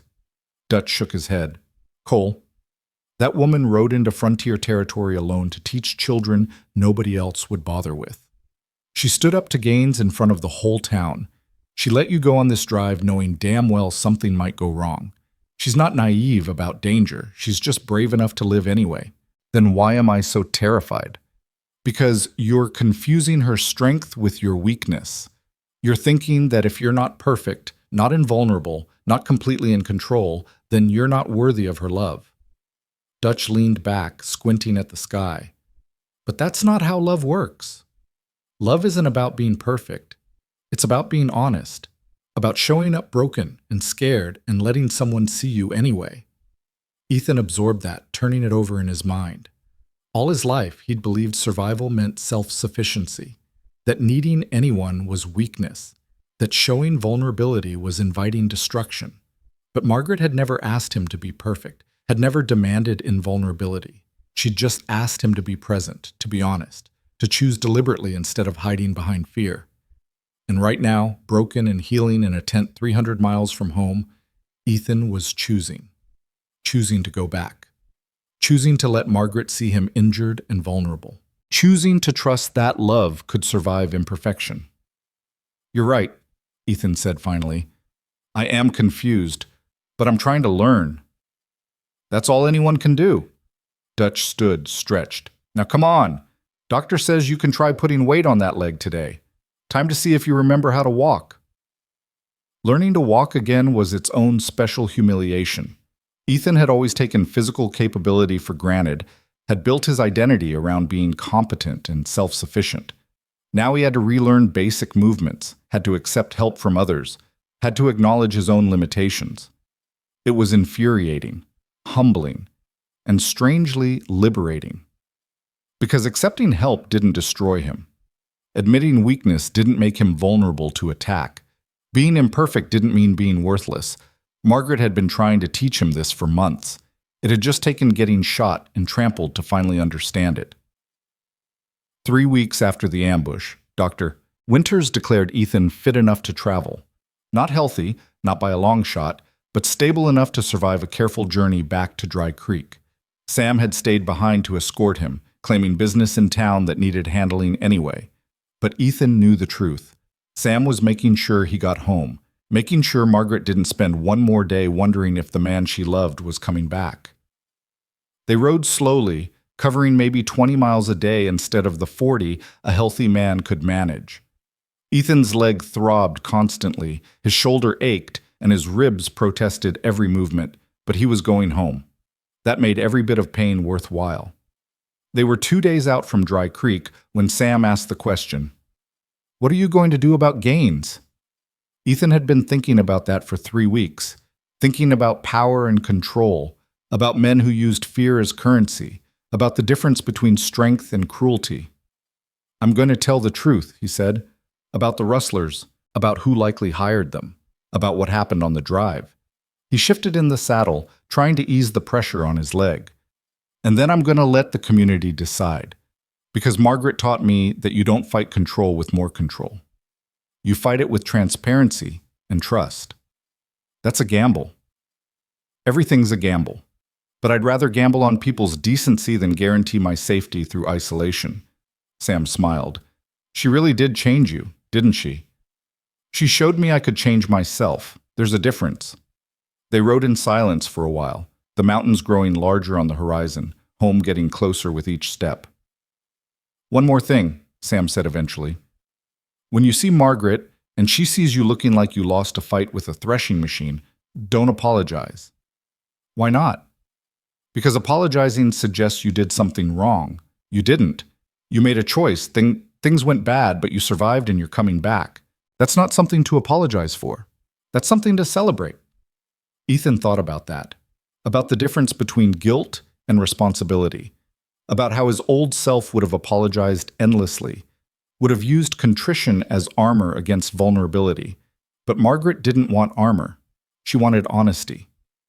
All right, Ethan agreed. No apologies, just truth. Now you're learning. They reached Dry Creek just after noon on a Thursday, the same day of the week Ethan had always visited during those careful months of courtship. The town looked unchanged, same buildings, same streets, same rhythm of frontier life continuing regardless of individual drama. But Ethan had changed, and as they rode down Main Street toward the schoolhouse, he felt the weight of that change settling around him like a new skin. People stared, whispered. Some called out greetings mixed with concern. News of the ambush had clearly preceded him, probably carried by the rider Sam had sent weeks ago. Everyone knew Ethan Cole had been injured.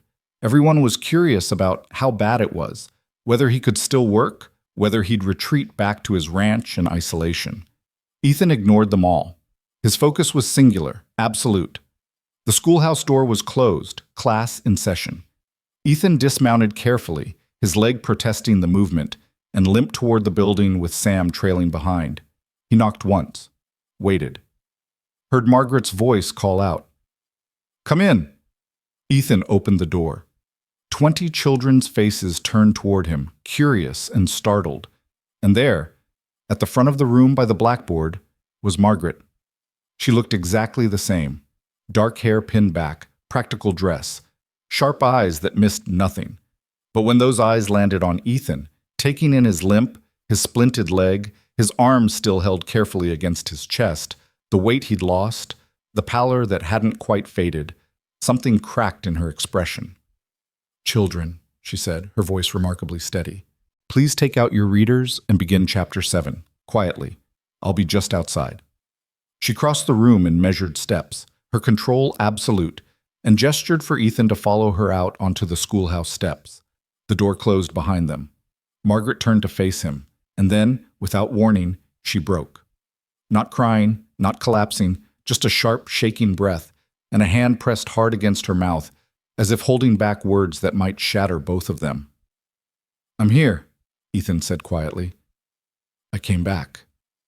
"I can see that." Her voice wavered, steadied. "You look terrible." "Feel worse." "Good. You should." But she was moving toward him, her hands reaching out to touch his face, his shoulder, his chest, checking for reality, for solidity, for proof that he was actually alive and standing before her. "I thought—" She stopped, started again. "When the rider came, when he said you'd been shot and trampled, and they didn't know if you'd survive, I thought I'd lost you. Thought I'd let you go and you'd never come back. I promised I would. People break promises when they're dying, Ethan." "I wasn't going to die." He said it with absolute certainty, even though for days it had been a very real possibility, because I had too much to come back to. Margaret's hand stilled on his chest. "What happened out there?" The rider said rustlers, said an ambush, but I'll tell you everything. But first, I need you to know something. Ethan took her hands, held them carefully. "What happened wasn't your fault. Not because you let me go, not because I chose the drive, Not because we're building a life together. It happened because someone who believes power comes from fear tried to destroy what we're building, and he failed. He nearly killed you. Nearly isn't the same as did. Ethan squeezed her hands gently. I'm here, Margaret. Broken and healing and probably going to be useless for weeks. But I'm here. And I'm choosing to be here. Deliberately. The same way I chose to leave. The same way I'll keep choosing every day we have together. Margaret searched his face, and Ethan let her see everything. The fear, the pain, the absolute determination that had brought him back across 300 miles of territory when his body had screamed at him to give up. You really mean that, she said softly. Every word. She pulled him close then, carefully mindful of his injuries, and Ethan wrapped his arms around her and held on like she was the only thing keeping him anchored to the world. Which, in a way, she was. They stood together on the schoolhouse steps while the afternoon sun warmed the March air and life continued around them. And for the first time since the stampede, since the ambush, since the long weeks of fever and recovery, Ethan Cole felt complete. Not healed, not undamaged, but whole in the way that mattered most. He'd been broken by fear and made new by love, and he was finally beginning to understand that one was worth surviving the other. They stayed like that until the sound of restless children through the schoolhouse door reminded Margaret she had responsibilities beyond the man in her arms. She pulled back reluctantly, her hands lingering on his face. You need rest, real rest, not whatever you've been doing for 3 weeks on the trail. I need to talk to you, properly, about everything that happened. Tonight then, Mrs. Chen's boarding house, after supper. I'll make sure we have privacy. Margaret's expression shifted, becoming sharper, more focused. And Ethan, bring Sam if he's still in town. We need to discuss Gaines and what comes next. You think he'll try again? I think men like Martin Gaines don't stop until someone forces them to. And I think we need a plan that doesn't involve you getting shot a second time. Despite everything, Ethan smiled. Yes, ma'am. She kissed him then, quick and fierce, before stepping back into her teacher role as completely as if she'd donned a uniform. Go. Find somewhere to rest that leg.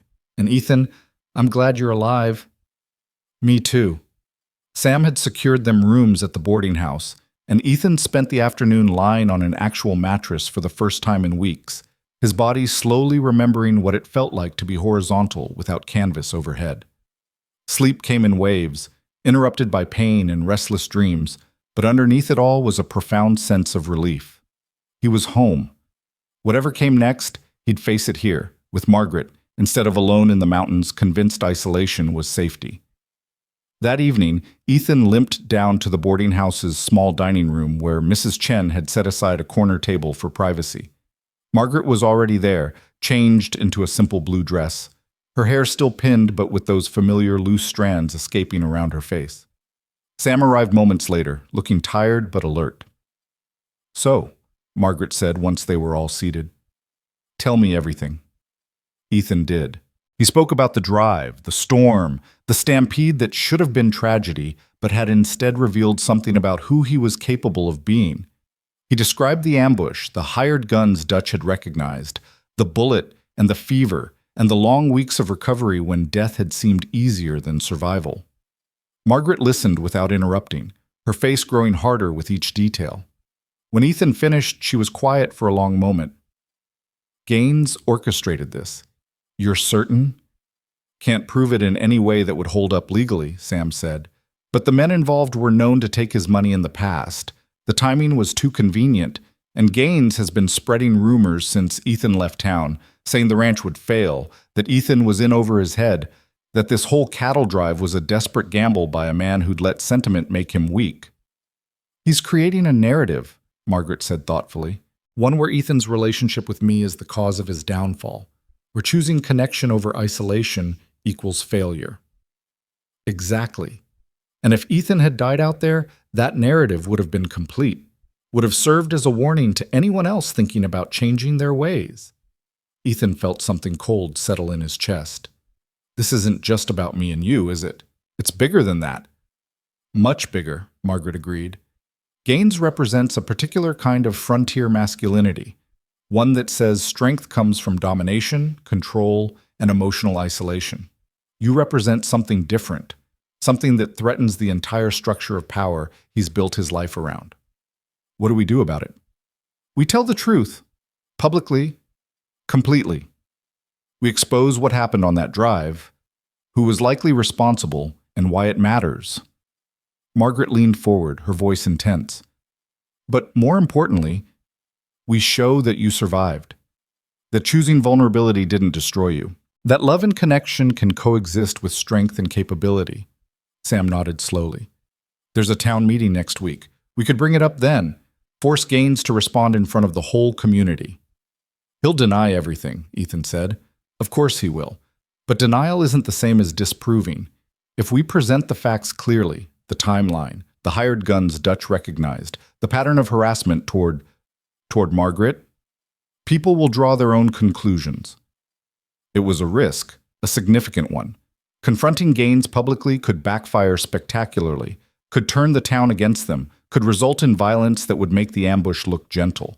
But the alternative was letting fear dictate their choices, was allowing Gaines to control the narrative through intimidation and lies, was proving that his way, isolation, dominance, emotional emptiness, was the only viable path to survival. All right, Ethan said, we do it. But Margaret, this could get ugly. If Gaines feels cornered, then he'll lash out. Yes, I'm aware. Her eyes were hard, determined. But I didn't come to this territory to hide from difficult men. I came to build something better, and that means standing up when standing up is dangerous. She was magnificent, Ethan thought, absolutely terrifying and completely magnificent. There's something else, Sam said carefully. The drive money. We lost 70 head, which means the profit is significantly reduced. Not enough to ruin you, Ethan, but enough that you'll need to make some hard choices about the ranch's future. Ethan had been avoiding thinking about this, had pushed it aside while dealing with more immediate concerns like staying alive. But Sam was right. The financial reality was unavoidable. How bad? Bad enough that keeping 2 full-time hands year-round isn't sustainable. You'll need to scale back, at least temporarily, maybe permanently, depending on how next year goes. Which meant the plan he'd made before leaving, the plan to hire help so he could spend more time in town with Margaret, was no longer viable. At least not in the way he'd imagined. Margaret was watching him carefully. What are you thinking? That I might have to choose after all, between the ranch and being here. The words tasted bitter. Not because I want to, but because I can't afford not to. Or, Margaret said slowly, we find a different way. What do you mean? She glanced at Sam, who nodded as if they'd already discussed this. What if you didn't try to maintain the ranch exactly as it is? What if you adapted it, made it smaller, more manageable, something one person could handle most of the year with help only during critical seasons? That would mean selling off a significant portion of the herd, maybe some of the land. Yes. It would also mean accepting that you can't control everything, can't maintain perfect independence, can't keep pretending you're the same man who bought that land 15 years ago. Ethan felt something shifting inside him. The ranch had been his identity for so long, the physical manifestation of his belief that isolation equaled survival. Letting go of part of it felt like admitting defeat, but maybe it wasn't defeat. Maybe it was evolution. I built that place to be self-sufficient, he said quietly, to prove I didn't need anyone or anything, to create a fortress where loss couldn't touch me. I know, Margaret said gently, but you're not that person anymore, and the ranch doesn't have to be a fortress. It can be something else, a home, a livelihood, a resource, but not a prison. The truth of it was undeniable. Ethan had changed. The man who'd saved Billy during the stampede, who'd fought through fever because he had someone to return to, who was sitting here now planning to confront Gaines publicly, that man didn't need a fortress. It would be a significant change, Sam said, but Ethan, you'd still own land, still have cattle, still have your independence, just not at the cost of everything else. Would it be enough? Financially? To support yourself? Yes. To support a family? Sam paused meaningfully. Eventually, Yes, with careful management and Margaret's teaching salary. A family. The word hung in the air between them, heavy with implication. Ethan looked at Margaret, saw something vulnerable in her expression despite her usual composure. "We haven't talked about that," she said. "About marriage, about children, about what we're actually building here." "No, we haven't." Ethan reached across the table, took her hand. "But I think it's time we did." Sam stood, suddenly very interested in something across the room. "I'll just go check on something. Elsewhere. You two talk." He disappeared quickly, leaving Ethan and Margaret alone in the corner of the dining room with the weight of the future pressing down on them. "I want to marry you," Ethan said. Simple. Direct. True. "I wanted to ask properly, romantically, when I got back from the drive. Had a whole plan involving the creek and the cottonwoods and probably making a fool of myself." Margaret's lips twitched. "And now? Now I'm sitting here broken and uncertain about the future, and I still want to marry you. Which seems more honest, actually." "It does." She studied their joined hands. "But Ethan, I need you to understand what you'd be agreeing to. I'm not going to stop teaching. I'm not going to become some quiet rancher's wife who stays home and keeps house and asks no questions. I'm going to keep pushing you, keep challenging the town, keep demanding that people live up to their potential instead of their fears. I know. I'm going to want children, at least one, maybe more, and I'm going to raise them to think critically, to question authority, to believe that strength and vulnerability can coexist. Good. I'm going to disagree with you, frequently, sometimes loudly. I'm not easy, Ethan. I never have been." "Margaret," he squeezed her hand, waiting until she looked up at him. "I don't want easy. I want you, exactly as you are. Sharp and stubborn and completely unwilling to accept comfortable lies. Even when it's inconvenient? Especially then." She was quiet for a long moment, her dark eyes searching his face. "Ask me properly then, right now, in this boarding house, with you looking half dead and me looking exhausted. Ask me honestly." Ethan took a breath, let it out, made himself be completely present in this moment, not planning ahead, not calculating outcomes, not protecting himself against potential loss. "Margaret Hale, will you marry me? Will you build a life with me that's honest and difficult and probably chaotic? Will you help me learn how to be present instead of protected? How to choose deliberately instead of hiding behind fear? Will you trust me enough to let me fail sometimes, as long as I keep trying?" Margaret's eyes were bright. "Yes, to all of it, as long as you promise to do the same for me." "I promise." "Then yes, Ethan Cole, I'll marry you." He kissed her then, right there in Mrs. Chen's boarding house, with probably half the town able to see through the windows. Kissed her like she was the only thing keeping him tethered to the world, because in many ways, she was. When they finally parted, Margaret was smiling, that rare, unguarded smile that Ethan had learned to treasure. "We should probably tell people," she said, eventually. "First, we need to deal with Gaines, get through the town meeting, make sure we're still alive and employed afterward." "Always so romantic." "I'm practical now. You taught me that." "I taught you to be honest. There's a difference." They stayed in the boarding house for another hour, talking through plans and possibilities. The wedding would be simple, practical. No elaborate ceremony, just vows exchanged in front of people they trusted. They'd live in town initially, in whatever space they could afford, and Ethan would ride out to the ranch as needed. Eventually, maybe they'd build a house that was closer to town, that could accommodate children and the life they were creating. It wasn't the future Ethan had imagined 15 years ago when he'd bought land and convinced himself isolation was strength, but it was real, honest, built on choice rather than fear, and that made it infinitely more valuable. The week leading up to the town meeting was strange. Word of Ethan's return and the engagement spread quickly, as news always did in small towns. Reactions were mixed. Some people offered congratulations and genuine happiness. Others were skeptical, worried, convinced this was a recipe for disaster. Martin Gaines said nothing publicly, which was more concerning than if he'd made threats. Silence from a man like that usually meant he was planning something. Ethan spent the time recovering, his legs slowly strengthening, his shoulder healing clean under Dr. Winter's instructions. Margaret brought him books from the schoolhouse, and they spent evenings reading together in the boarding house parlor, existing in companionable silence that felt more intimate than conversation. But underneath the peaceful routine was tension. Both of them knew the confrontation was coming, knew that Gaines wouldn't simply accept public accusation without retaliation. "Whatever happens at that meeting," Margaret said the night before, "we stay together. Physically, I mean. Don't let him separate us. Don't let him isolate either of us." "You think he'll try something during the meeting?" "I think desperate men do desperate things, and we're about to make him very desperate."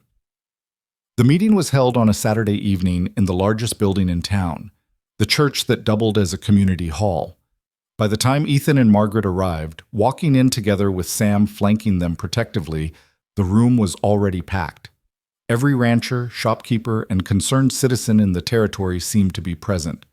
Gaines was there too, sitting in the front row with his supporters clustered around him like a private army. When he saw Ethan, his expression flickered.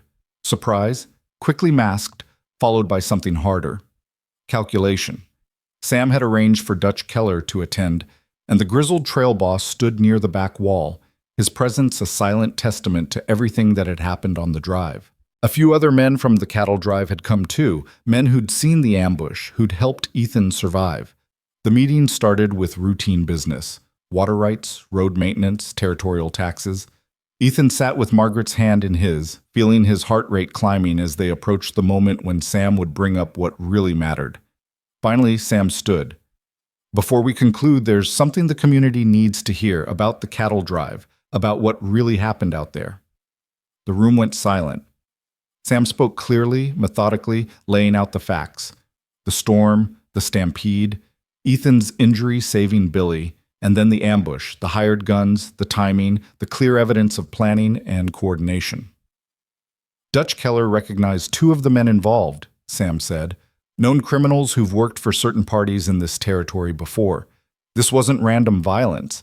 It was organized, deliberate, an attempt to destroy a man's livelihood and possibly his life." Gaines stood. "That's a serious accusation, Hewitt. I hope you have proof." "I have witness testimony.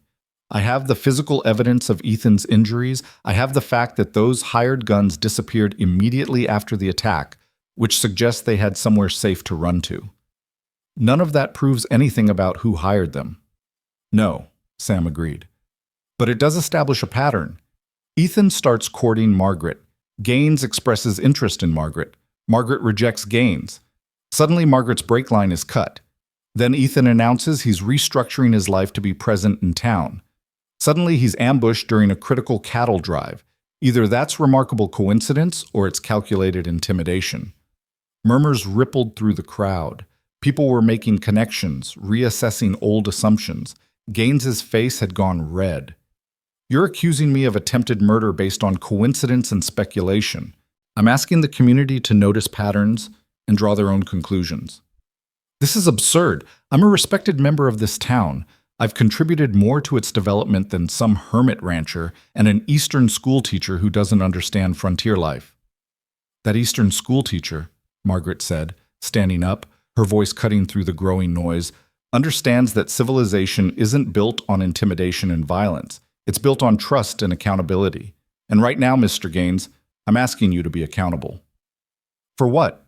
For wanting to protect this town from people who destroy it with soft thinking? For trying to murder a man because he dared to change, because he chose connection over isolation, because he represented a future you're terrified of, one where strength doesn't require cruelty, where men can be vulnerable without being weak, where power comes from community rather than control." The room was riveted now, everyone watching this confrontation play out. Gaines stepped toward Margaret, his body language aggressive. "You don't know what you're talking about. This territory requires hard men making hard choices, not school teachers playing at social reform." Ethan stood, moving to stand beside Margaret despite his legs' protest. "She knows exactly what she's talking about, and so do I, because I used to think the same way you do. Used to believe isolation was survival, that caring made you vulnerable, that the only way to protect yourself was to never let anyone matter." And look where that thinking got you. Shot, nearly killed, barely able to walk. Alive, Ethan said quietly. It got me alive. Because when I was dying from fever in that tent, I had a reason to fight. Had someone who mattered enough that surrender wasn't an option. You call that weakness. I call it the only thing that saved me. Dutch spoke up from the back. Cole's right. I've been running drives for 30 years. Seen dozens of men face death on the trail. The ones who survive aren't the ones who are strongest or meanest. They're the ones who've got something worth surviving for. Other voices joined in. People who'd watched Ethan change over the past months. People who'd seen him choose vulnerability despite every instinct screaming at him to retreat. People who were tired of Gaines' bullying and ready for a different kind of leadership. The tide was turning. Ethan could feel it, could see it in the way people were sitting forward in their seats, in the way Gaines' supporters were looking uncertain. But Gaines wasn't finished. His hand dropped to his belt, where Ethan suddenly noticed a pistol he hadn't been wearing when the meeting started. You want accountability? Gaines' voice was low, dangerous. Fine. Let's settle this the frontier way. Cole, you've been accusing me of trying to kill you. So let's find out if you've got the spine to face me directly. The room erupted, people shouting, some urging calm, others egging on the confrontation. Sam moved forward, trying to get between them, but Gaines shoved him back. Just you and me, Cole. Right now, outside. We end this. Ethan felt Margaret's hand tighten on his arm, felt his own fear rising, not of death, but of proving Gaines right, of letting violence be the final arbiter, of falling back into the old pattern where strength meant domination and survival meant eliminating threats. No, he said clearly. The room went silent. What?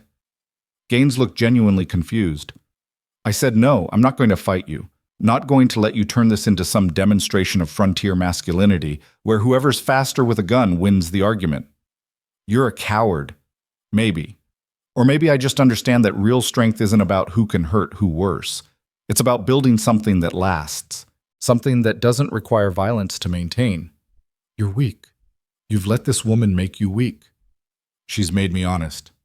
There's a difference. Ethan took a breath, made himself speak the truth he'd been learning for months. I spent 15 years hiding on a ranch, convincing myself I was strong because I needed nobody.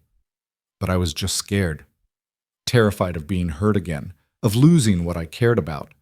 Margaret didn't make me weak. She made me brave enough to admit I was already broken, and brave enough to try healing. Gaines stared at him, comprehension finally dawning. You really believe that? You actually think refusing to defend yourself is courage? I think defending myself doesn't require killing you. I think I can stand here, injured and imperfect and completely vulnerable, and that doesn't mean I've lost. It means I've chosen a different battlefield. For a long moment, nobody moved. The entire room was frozen, watching this confrontation that had started as violence and transformed into something else entirely. Then Dutch spoke again. He's right, Gaines. You can shoot him if you want. Prove you're faster, prove you're willing to kill. But it won't change what everyone here just witnessed. Won't erase the fact that Cole stood here and chose honesty over violence, and won't stop the rest of us from holding you accountable for what you've done. Other voices joined in. Agreement. Support. A collective decision that violence wasn't acceptable, that Gaines' way wasn't the only way, that maybe this territory could build something better than fear and domination. Gaines looked around at the room, saw his power evaporating, and something crumbled in his expression. He wasn't going to shoot. Not here, not now, not with dozens of witnesses and a community that had suddenly decided they were tired of being controlled. You're all fools, he said finally. This town will collapse without strong leadership, without men willing to do what's necessary. Then maybe we don't need strong leadership, Margaret said. Maybe we need honest leadership. Maybe we need people who are willing to be vulnerable enough to admit when they're wrong, brave enough to change, and committed enough to build something based on trust rather than fear. Gaines holstered his pistol, his movements stiff with fury. He walked toward the door, his remaining supporters trailing behind him. At the threshold, he turned back. This isn't over. Yes, Ethan said quietly. It is. You just don't know it yet. Gaines left. The door slammed behind him, and the room erupted into conversation, excited, relieved, overwhelmed. Sam moved to Ethan's side. That was either the bravest thing I've ever seen or the stupidest. Probably both, Ethan admitted. His leg was shaking from standing so long, his shoulder aching, his entire body exhausted from the confrontation. But it's done. We told the truth. The community heard us. And Gaines knows he's lost. He might retaliate. Men like that don't just accept defeat. Maybe. But if he does, he'll do it knowing the entire town is watching, knowing he's already been exposed. Ethan looked at Margaret, and knowing that fear doesn't control us anymore. The meeting concluded shortly after. People approached them, some to offer congratulations, others to express support, a few to voice continued skepticism. But the overall sense was one of shift, of change, of a community deciding collectively that they wanted to be something different than what they'd been. Walking back to the boarding house that night, with Margaret's arm through his and Sam walking protective guard, Ethan felt something he hadn't experienced in 15 years. Peace. Real peace. Not the forced calm of isolation, but the genuine tranquility of having faced fear honestly and survived. You know, Margaret said softly, when I first met you, I thought you were impossible. Too closed off, too damaged, too committed to your walls. What changed your mind? You did. Slowly, painfully, but completely. She squeezed his arm. You're not the man who saved me from that wagon. You're someone different, someone better. I'm the man you helped me become. No, you're the man you chose to become. I just refused to let you settle for less. They reached the boarding house and paused on the steps. Above them, stars were emerging in the darkening sky, brilliant and indifferent and beautiful. What happens now? Ethan asked. Now we get married, build a home, start a life, face whatever comes next together. Margaret looked up at him. No guarantees, no certainty, no protection against loss, just honesty and presence and the willingness to keep choosing each other. Sounds terrifying. It is. Sounds perfect. It will be. Not perfectly perfect, but perfectly ours.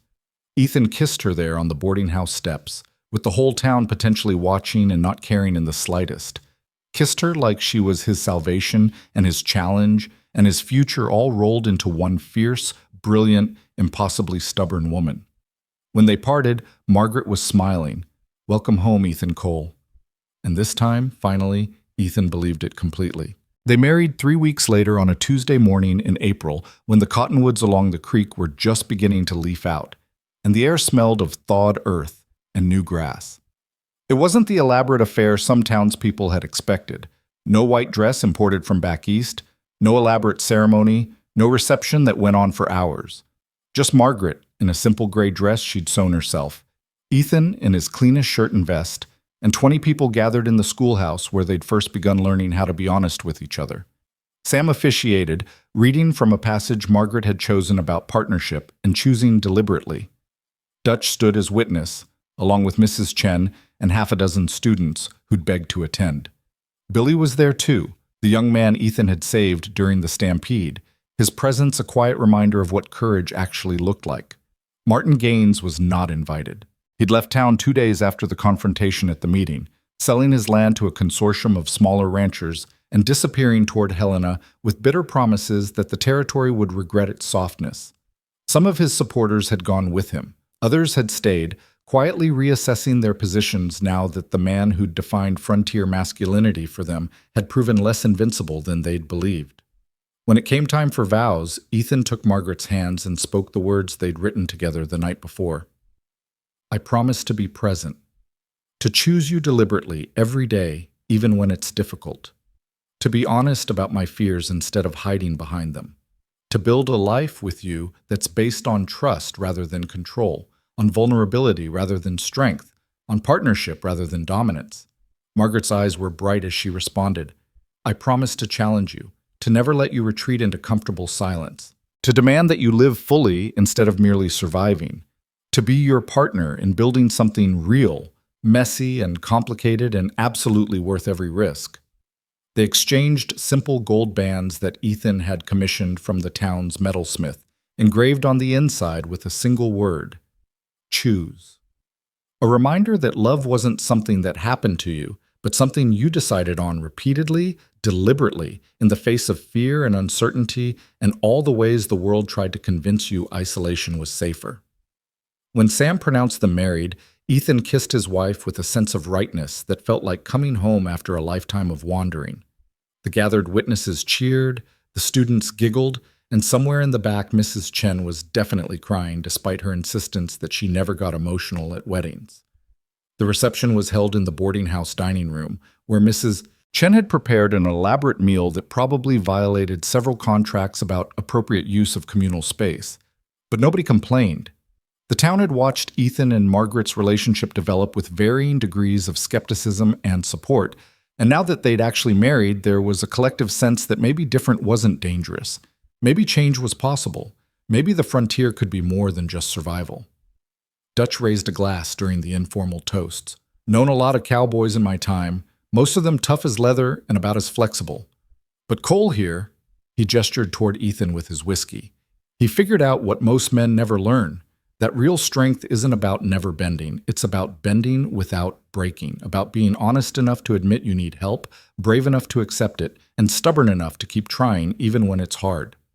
"Hear, hear," Sam called out, and others joined in. Ethan stood, his legs still healing but stronger now, and looked around at the faces of people who'd become something more than neighbors, something closer to community. "I don't have a fancy speech," he said. "Never been good with words the way Margaret is. But I want to thank everyone here for not giving up on me when I'd given up on myself, for showing me that isolation isn't the same as safety, for teaching me," he glanced at Margaret, "for forcing me to learn that living means risking loss. And that's not weakness. That's courage." Margaret stood beside him, her hand finding his. "And I want to thank this town for taking a chance on an opinionated schoolteacher who didn't fit the mold. For letting me teach your children that thinking critically isn't disrespectful. For showing me that the frontier isn't just a place of violence and hardship. It's a place where people can choose to build something better." They sat down to applause, and the celebration continued into the afternoon. Children ran between tables. Adults argued good-naturedly about politics and weather. And somewhere in the comfortable chaos, Ethan felt the last piece of his old self finally let go.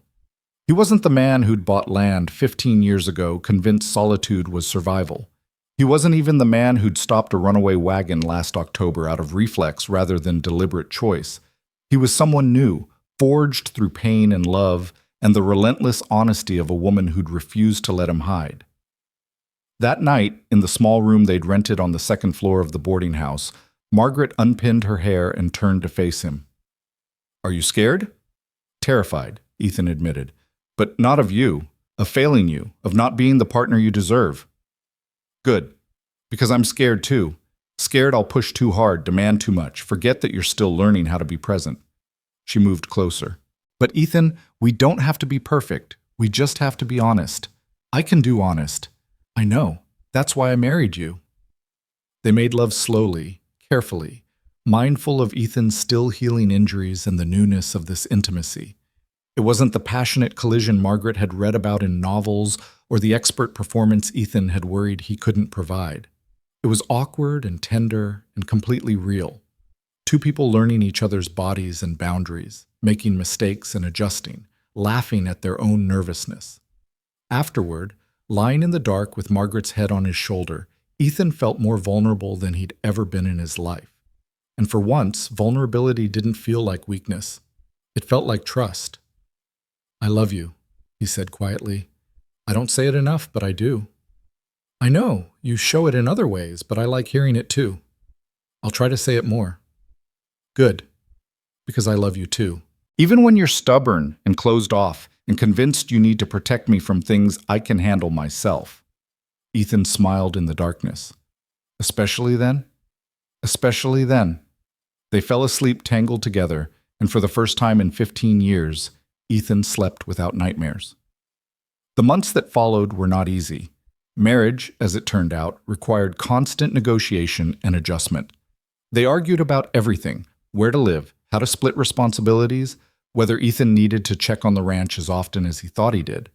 Margaret pushed him to be more present, to stop treating every trip to the ranch like an escape route. Ethan pushed back, trying to explain that some things required his personal attention, that delegating everything felt like abandoning responsibility. "You're doing it again," Margaret said one evening in June. They were in their small rented room, and Ethan had just announced he needed to spend 3 days at the ranch handling fence repairs. Doing what? Using the ranch as a shield, creating distance when things get difficult. The fences actually need repair, Margaret. That's not an excuse. I know they do, but you could hire someone to handle it, or you could take me with you and we could handle it together. Instead, you're choosing to go alone right after we had that disagreement about your mother's dishes. Ethan stopped packing his saddlebag. That disagreement, as you call it, was you telling me I need to let go of the past.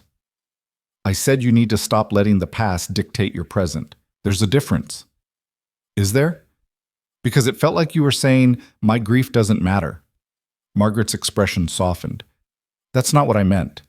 Your grief matters. Your loss matters.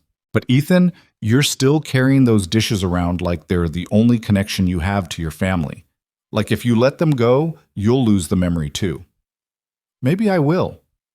No, you won't, because the memory isn't in the dishes. It's in you.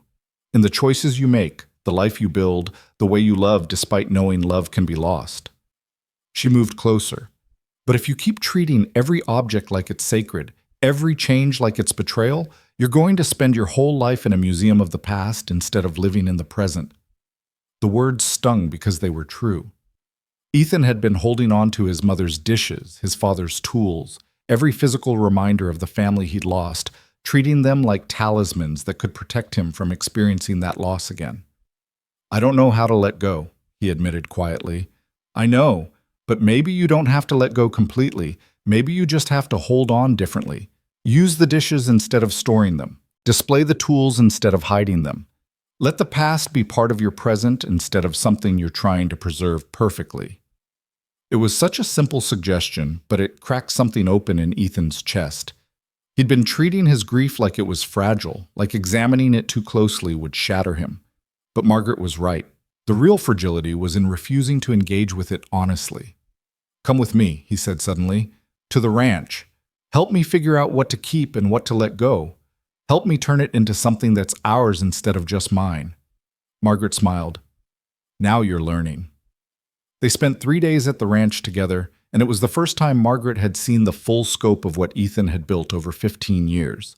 She walked the fence lines with him, examined the modest herd he'd kept after selling off the majority, explored the small cabin that had been his home for so long. It's lonelier than I expected, she said, standing in the cabin's main room. I thought it would feel peaceful, but it just feels empty. It was peaceful once, before I understood the difference between peace and isolation. They went through his possessions together, deciding what mattered and what didn't. Some things they kept. His mother's dishes, which they packed carefully to bring back to town. His father's best knife, which had genuine utility. A quilt his sister had made, which Margaret immediately claimed for their bed. Other things they sold or gave away. Duplicate tools, excess furniture, the defensive stockpile of supplies Ethan had accumulated like armor against an uncertain world. And some things they burned. Letters from people Ethan no longer remembered. Documents from legal disputes that no longer mattered. Physical remnants of a life built on fear rather than choice. Standing by the fire pit watching papers curl and blacken, Ethan felt something release. Not his grief, that would always be part of him, but the desperate need to control it, to preserve it perfectly, to let it define every choice he made. This feels significant, Margaret said softly. It is. I'm letting go of the man I thought I needed to be, making space for whoever I'm becoming. And who's that? Don't know yet. Still figuring it out. He took her hand. But I know I want you beside me while I do. They returned to town with a wagon full of carefully chosen possessions and a shared sense that something important had shifted. The ranch was still Ethan's responsibility, still part of his livelihood, but it was no longer his identity, no longer the fortress he retreated to when the world felt overwhelming. By August, they'd saved enough to rent a small house on the edge of town. Nothing fancy, just 2 rooms and a kitchen, but it was theirs. They moved in together, combining their possessions into a space that reflected both of them. Margaret's books lined shelves Ethan built. His mother's dishes held food Margaret cooked. The quilt his sister had made covered their shared bed. It was imperfect and crowded and absolutely right. In September, Margaret realized she was pregnant. She told Ethan one evening while they were washing dishes together, a routine they'd developed where he washed and she dried and they talked about everything and nothing. "I'm going to have a baby." Ethan's hands stilled in the wash water. "You're certain?" "Dr. Winters confirmed it this afternoon, due in late April, early May." 1,000 thoughts crashed through Ethan's mind simultaneously, joy and terror in equal measure. The overwhelming responsibility of bringing a child into an uncertain world. The fear that he'd fail as a father the way he'd failed at so many other things. The absolute certainty that this tiny person he hadn't even met yet was already the most important thing in his life besides Margaret. "Ethan?" Margaret's voice was uncertain. "Say something." He turned to face her, his hands still dripping with dishwater, and saw the same mixture of emotions reflected in her expression. She was scared too, thrilled and terrified and completely unprepared despite all her education and confidence. "I don't know how to be a father," he said honestly. "I don't know how to be a mother. We're going to make so many mistakes." "Probably. But we'll make them together, and we'll be honest about them instead of pretending we have all the answers." Margaret took his wet hands in hers. "This is terrifying, Ethan, but it's also everything we've been choosing, building a life that's bigger than just survival, creating something that lasts beyond ourselves. What if I can't protect them?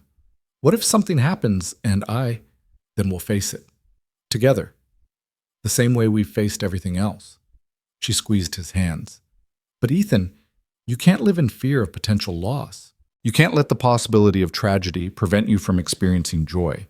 That's not protection. That's just another kind of dying." She was right. She was always right about this.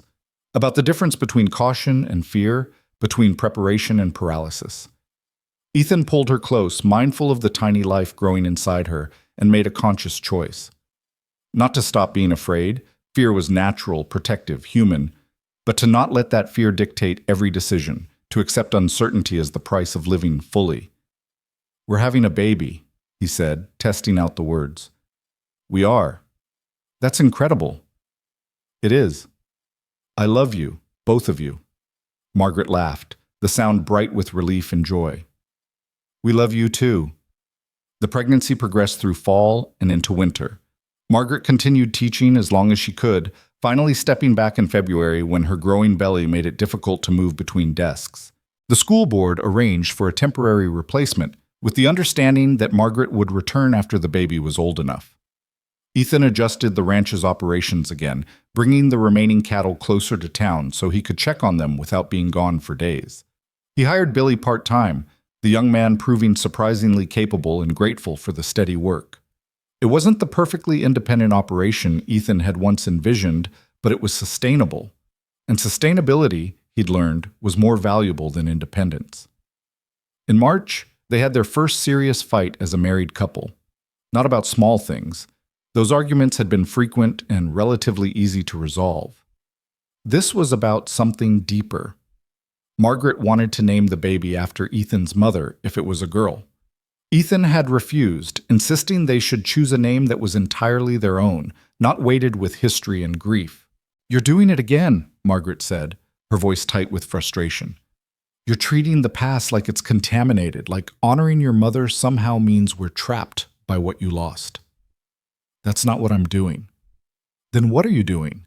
Because from where I'm standing, it looks like you're still so scared of grief that you won't even speak your mother's name in connection with our daughter." "I speak her name." "When? When do you talk about her, about your family, about anything that happened before you bought that ranch?" Margaret was crying now, frustrated tears she wiped away angrily. "You've done so much work, Ethan. You've changed so much. But you're still keeping parts of yourself locked away. Still treating your past like it's something to survive rather than something that shaped you." Ethan stood abruptly, his chair scraping against the floor. "You don't understand." "Then make me understand. Tell me about your mother. Tell me about your sister. Tell me what you're so afraid of that you can't even consider honoring their memory." "I'm afraid that if I let them back in, if I really remember them, really feel what I lost, it'll destroy me all over again." The words burst out of him, raw and desperate. I'm afraid that the grief I've been controlling for 15 years will consume everything. That I'll lose you and this baby and the life we're building because I can't handle remembering what it felt like to watch them die." The silence that followed was absolute. Margaret crossed the room slowly, her pregnant belly making her movements careful. She took Ethan's face in her hands and made him look at her. "That grief isn't going to consume you. It already tried, and you survived. You survived 15 years of isolation, survived getting shot and trampled, survived learning how to love again despite every fear telling you it would destroy you." Her voice was fierce, certain. "And you know how I know you can handle remembering your family? Because you're already remembering them, every time you choose to be present instead of distant, every time you build instead of protecting, every time you love despite being afraid. That's their legacy. That's what they gave you." Ethan felt something break open inside him, some final wall he'd been maintaining between his past and his present. And for the first time in 15 years, he let himself really remember. Not just the deaths, not just the fever and the loss and the terrible helplessness, but the life before that. His mother's laugh, his sister's stubbornness, his father's quiet strength. The way they'd been as people, not just as victims of disease. He cried then, properly cried, for the first time since he was 17 years old. Margaret held him while he shook with 15 years of accumulated grief, while he finally mourned not just what he'd lost, but what they'd never gotten to be. His mother would have been 57 now. His sister would have been 30, maybe married, maybe with children of her own. His father might have lived another decade, might have met Margaret, might have held his grandchild. They were gone, really, truly gone, and no amount of preserving their dishes or avoiding their names would bring them back. But they didn't have to be erased either. They could be remembered, honored, integrated into the life Ethan was building instead of locked away in some untouchable past. When the storm of grief finally passed, Ethan pulled back, exhausted and raw and strangely lighter. "Her name was Elizabeth," he said quietly. "My mother. Everyone called her Betsy." "Elizabeth is a beautiful name." "It is." He put his hand on Margaret's belly, feeling their daughter move beneath his palm. "And if you want to use it, if you want our daughter to carry that name forward, I'd be honored." Margaret's smile was soft, understanding. "We'll think about it. Together, choose deliberately, the way we choose everything." They didn't end up naming her Elizabeth. When their daughter was born on a warm April evening with Dr. Winters presiding and Ethan nearly passing out from anxiety, they took one look at her furious red face and decided she needed a name that was entirely her own. They called her Sarah. Strong and simple and carrying no weight except the future she'd build for herself. Holding his daughter for the first time, Ethan understood something fundamental about fear and love and the risk of living fully. Sarah was tiny, fragile, completely dependent. Anything could happen to her. Disease, accident, the 1,000 unpredictable tragedies that life could deliver without warning. And he couldn't protect her from any of it. Not really, not completely. But he could love her, could be present in her life, could teach her through example that living meant risking loss.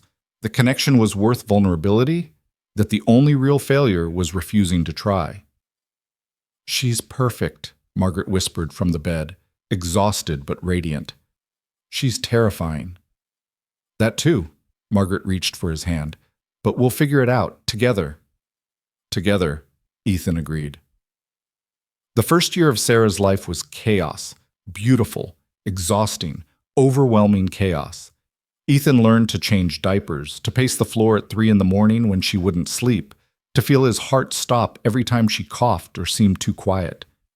Margaret returned to teaching part-time, and they juggled responsibilities with the kind of improvisation that would have terrified Ethan's younger self. But they managed. Not perfectly. They made mistakes constantly, disagreed about everything from feeding schedules to whether Sarah needed a heavier blanket. But they managed through honesty and adjustment, and the willingness to keep trying even when they felt completely overwhelmed. Billy took on more responsibility at the ranch, proving capable enough that Ethan began to consider making him a partner rather than just an employee. The herd stayed small but profitable, providing steady income that supplemented Margaret's teaching salary.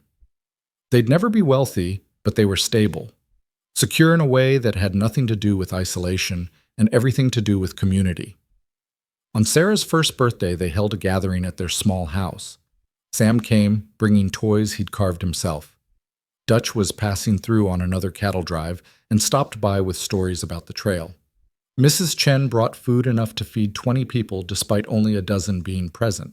Billy arrived with his new wife, a quiet girl from a neighboring ranch, who looked at him with the same mixture of love and exasperation Margaret often directed at Ethan. Standing in his crowded house with his daughter in his arms and his wife beside him, Ethan felt the full weight of what he'd built. Not a fortress against loss, not a guarantee against tragedy, but a life. Real, complicated, absolutely worth every risk. "You look thoughtful," Margaret observed. "Just thinking about how different everything is from what I expected." "Better or worse?" "Terrifyingly better." She laughed, the sound warm and familiar. "I'll take that." Sarah reached for Margaret and Ethan passed her over, watching his wife and daughter together. Margaret was teaching Sarah words, reading to her constantly, already preparing her for a world that would demand she think critically and choose deliberately. And Ethan was learning to let her, to not hover protectively, to not try to shield Sarah from every potential hurt, to trust that she'd develop her own strength through experience rather than through his control. That night, after everyone had left and Sarah was finally asleep, Ethan and Margaret sat together in the quiet house. "Do you ever regret it?" Ethan asked. "Choosing this life? Choosing me?" "Never. Do you?" "Not once." He paused. "But I'm curious what you see when you look at me now, compared to who I was when we met." Margaret considered the question seriously. "When I first met you, I saw someone who'd survived but stopped living. Someone so focused on protecting himself that he'd forgotten what he was protecting himself for." She took his hand. "Now I see someone who's still scared. You'll probably always be scared, but who chooses to live anyway. Who shows up every day, makes mistakes, admits them, and keeps trying. That's who you are now. That's who you helped me become. No, that's who you chose to become. I just refuse to let you settle for less." They sat in comfortable silence, and Ethan thought about the journey that had brought him here. From the ranch where he'd hidden for 15 years, to the runaway wagon that had shattered his isolation, to the months of learning to be present, to the cattle drive that had nearly killed him, to this moment, sitting in a house full of love with a woman who demanded he live honestly and a daughter who represented every terrifying possibility the future held. It wasn't the life he'd imagined at 17 when fever had stolen his family. Wasn't the life he'd built at 22 when he'd bought land and convinced himself isolation was survival. But it was real. Honest. Built on choice rather than fear. 2 years later, Ethan stood at the edge of town watching new families arrive. The territory was growing, changing, evolving into something more settled and civilized. The schoolhouse had been expanded to accommodate more students. A proper doctor's office had been built to replace Dr. Winter's makeshift clinic. Plans were underway for a library, a town hall, maybe eventually a telegraph connection to the larger world. Martin Gaines had been right about one thing. The frontier was changing. But he'd been wrong about what that change meant. It wasn't weakness. It wasn't the death of strength and self-sufficiency. It was evolution. The recognition that community was more sustainable than isolation. That connection was more powerful than control. That building something together created more value than defending what you had alone. Margaret had been invited to sit on the school board, her opinions now valued rather than dismissed. Billy had bought a small piece of land adjacent to Ethan's ranch and was building his own operation with the skills Ethan had taught him. Sam was talking about running for territorial representative, claiming someone needed to advocate for communities over corporations. And Ethan was learning to be a father, a husband, a community member. Learning that you could be all those things and still be yourself. That vulnerability and strength weren't opposites, but partners. That the bravest thing a person could do was admit they needed others and accept help when it was offered. Sarah was 3 now, talking in full sentences and asking questions about everything. She had Margaret's sharp mind and Ethan's stubborn determination, and watching her navigate the world with fearless curiosity reminded Ethan daily why all of this mattered. "Papa, why are those people here?" Sarah asked, pointing at the new arrivals. "They're looking for a place to build a life, same as we did." Will they stay? Some will, some won't. Depends on what they're looking for. What were you looking for? Ethan glanced back at their house where Margaret was visible through the window, preparing supper. I thought I was looking for safety. Turned out I needed something else entirely. What? Someone brave enough to show me that hiding isn't the same as surviving. That living means risking loss. That love is worth being afraid. Sarah considered this with the seriousness only a 3-year-old could manage. Mama says you're brave. Mama's generous. She says you used to be scared, but you got braver. That's more accurate. I'm still scared, sweetheart. Just scared of different things now. Like what? Like not being the father and husband you and Mama deserve. Like making mistakes that hurt people I love. Like losing what matters most. But you do it anyway? Ethan smiled, picking up his daughter. I do it anyway. Because the alternative is worse. The alternative is being so scared of losing that you never really have anything worth losing.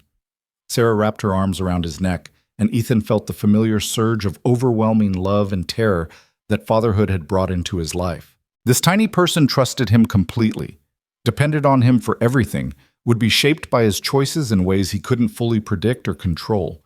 It was the most terrifying responsibility he'd ever accepted. It was also the most meaningful. They walked back toward the house together, and Ethan thought about the man he'd been that October morning when a runaway wagon had changed everything. That man had believed love destroyed, that caring made you vulnerable, that the only survival was isolation. He'd been wrong about all of it. Love didn't destroy, fear did. Caring didn't make you vulnerable. Refusing to care made you hollow. And isolation wasn't survival. It was just slow death by degrees.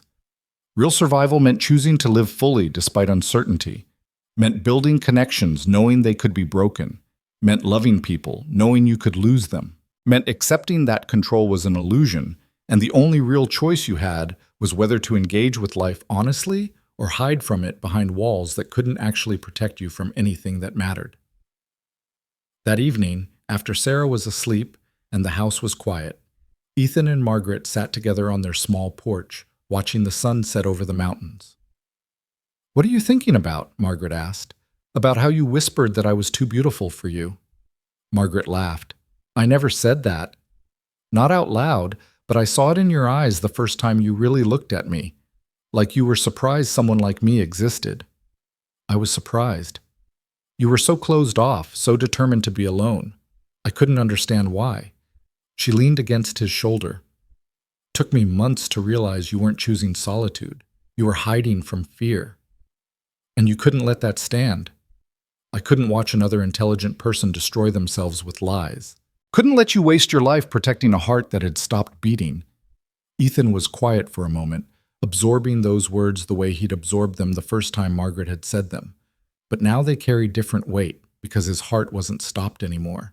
It was beating fully, painfully, beautifully alive. "Thank you," he said quietly. "For what?" "For not giving up on me. For demanding I be honest even when it was easier to lie. For showing me that living means risking loss, and that's not weakness, that's courage." Margaret lifted her head to look at him. "You did the work, Ethan. You made the choices. You changed yourself. I just refused to let you settle. You did more than that. You saved me. No, you saved yourself. You just needed someone to believe you were worth saving." They sat together as the light faded and the stars emerged, and Ethan felt the completeness of this moment. Not perfect. Nothing was ever perfect. But real, honest, built on deliberate choice rather than desperate fear. He'd spent 15 years convinced that survival meant isolation. Had built a fortress around his heart and called it strength. Had believed that caring about anything or anyone was inviting destruction. Margaret had proven him wrong about all of it, had shown him through patient, relentless honesty that real strength came from vulnerability. That survival wasn't enough. That a life worth living required risking everything you were afraid to lose. And now, sitting on this porch with his wife beside him and his daughter sleeping inside and a future stretching out before them full of uncertainty and possibility, Ethan Cole finally understood what it meant to choose life over fear. Not survival, but living. Really, fully, terrifyingly living. And it was worth every risk he'd ever taken. It was worth everything.